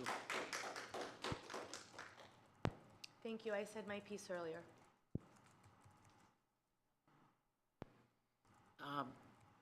Ms. Sabat. Thank you, Russell. I didn't expect that. And for some reason, the community has a feeling of maybe we're together, or what I want to make Don't tell my wife that. What I want to make very clear is I, as a board member, cannot make these decisions by myself. I am just one person, and the only way we can work is by all of us together. And the only way we make decisions is by a majority vote. So coming to two people and saying retaliation, retaliation for what? For what? For working hard? Retaliation to try to do the best for our kids, the best for our district, when my own husband didn't even want me to run. And this is not easy. This is a lot of work, a lot of work. And I appreciate what Mr. Stewart said. And it's a small community. We are a very small community. And in my eyes, we are a loving community. It's very sad to see, and it came from teachers. We didn't cut any teachers. And that's the interesting part. What we did, and I don't think anybody even knows the process. When you do pink slips, that doesn't mean they're cut. There's a long process to it. And what they have said in their recall, what she was speaking at, is all in closed session. So it's a guess game at this point. This is what you think of me without calling me, without speaking to me. And because it is a small community, we knew it was coming. So I do have something that I prepared that I'd like to share. You spoke so eloquently, and I just might want to make sure that I didn't forget anything. So I want to take a moment to speak from my heart, not just for myself, but for the integrity of our board and the commitment. We share to elevate BHUSD to the highest standards of academic excellence. There has been a great deal of chatter, and while some have chosen to focus their energy on division and disruption, our focus as a board remains steadfast and laser focused, doing what is right for our students. That is what I am here for. Let me be clear, we are deeply committed to the success of every single student in this district. Every meeting, every discussion, every decision we make is rooted in accountability, results, and the unwavering pursuit of excellence in education. We do not make decisions based on popularity or personal agendas. We make them based on what will drive real, measurable improvements in student outcomes. For far too long, our district has suffered from lack of accountability. Resources mismanaged, opportunities squandered, and taxpayer dollars wasted. That time is over. It is our duty as a board to ensure that every decision is made with transparency, responsibility, and a clear vision for the future. I do not take this responsibility lightly, and neither do my fellow board members. We are all accomplished professionals, parents, and community members who understand the weight of our roles. We are here to work tirelessly, relentlessly, and with purpose because our students deserve nothing less. And may I add, volunteers. We are all volunteers. I also want to acknowledge and express my deep gratitude to those who have reached out with their support and encouragement. It serves as a reminder that while there are those who seek to divide, there are many more who support our work. We are doing and recognizing the value of accountability, leadership, and commitment to excellence. I have always made myself available to listen, because that is what true leadership demands. Yet those who work behind the scenes to stir division have never once reached out to have a conversation with me. They have spoken about me, but never to me. These are the same individuals who have blocked parents from community discussions, silenced voices, and perpetrated exclusion instead of engagement. These are the same individuals who have wasted energy on personal attacks rather than focusing on the urgent and critical issues facing our schools. I once asked a simple question that was met with silence, as a matter of fact, with a parent that was here speaking up. How would you feel if a student excluded your child from a group and bullied them? Leadership is about setting an example, and she was silent to my question. Not just for our children, but for our entire community. We must treat one another with respect. In disagreement, even in disagreement, we must be respectful, because that is the behavior we expect from our students. As leaders, we must build bridges. We must communicate. We must come together for the greater good. My campaign promise was clear. I am dedicated to elevating BHUSD to its rightful place as the National Blue Ribbon Schools, a model of academic excellence. That commitment has never wavered. Every decision I make is rooted in this mission. I will continue to work tirelessly along my fellow board members to make it a reality. We are not here for distractions. We are not here for politics. We are here for our students, and we will not stop until every child in this district has access to the highest quality education possible. As a parent, before I became a board member, I watched the board meetings, and I saw firsthand how board member Noah Margot often expressed frustration because the focus was on everything but academics. I deeply respected his commitment to trying to redirect the conversation back to what truly matters, our students' education. I promised myself that if I were elected, I would ensure that academics remains the priority at every single meeting, every single time. That is exactly what I am doing, and I will continue to advocate for the academic excellence of all of our students. Change makes people uncomfortable, but sometimes we have to make those decisions to make improvements. This is my promise, and that is my purpose.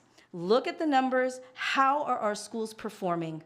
We should be excellent, and we are underperforming every other school around us. How is 63% of second graders not meeting standards? Only 30% are meeting standards. We're not about numbers. What is a school district for? To be popular, to make friends? Is this acceptable for one of the highest basic aid funding schools in the nation? Is it acceptable that we are one of the highest paying districts, yet our students are not meeting the national standards? Is it acceptable that individuals have been hired based on who they know and not their experiences? So please, don't tell me about myself without picking up the phone, speaking to me, and then knowing me. I would appreciate that, at least, the respect. Thank you.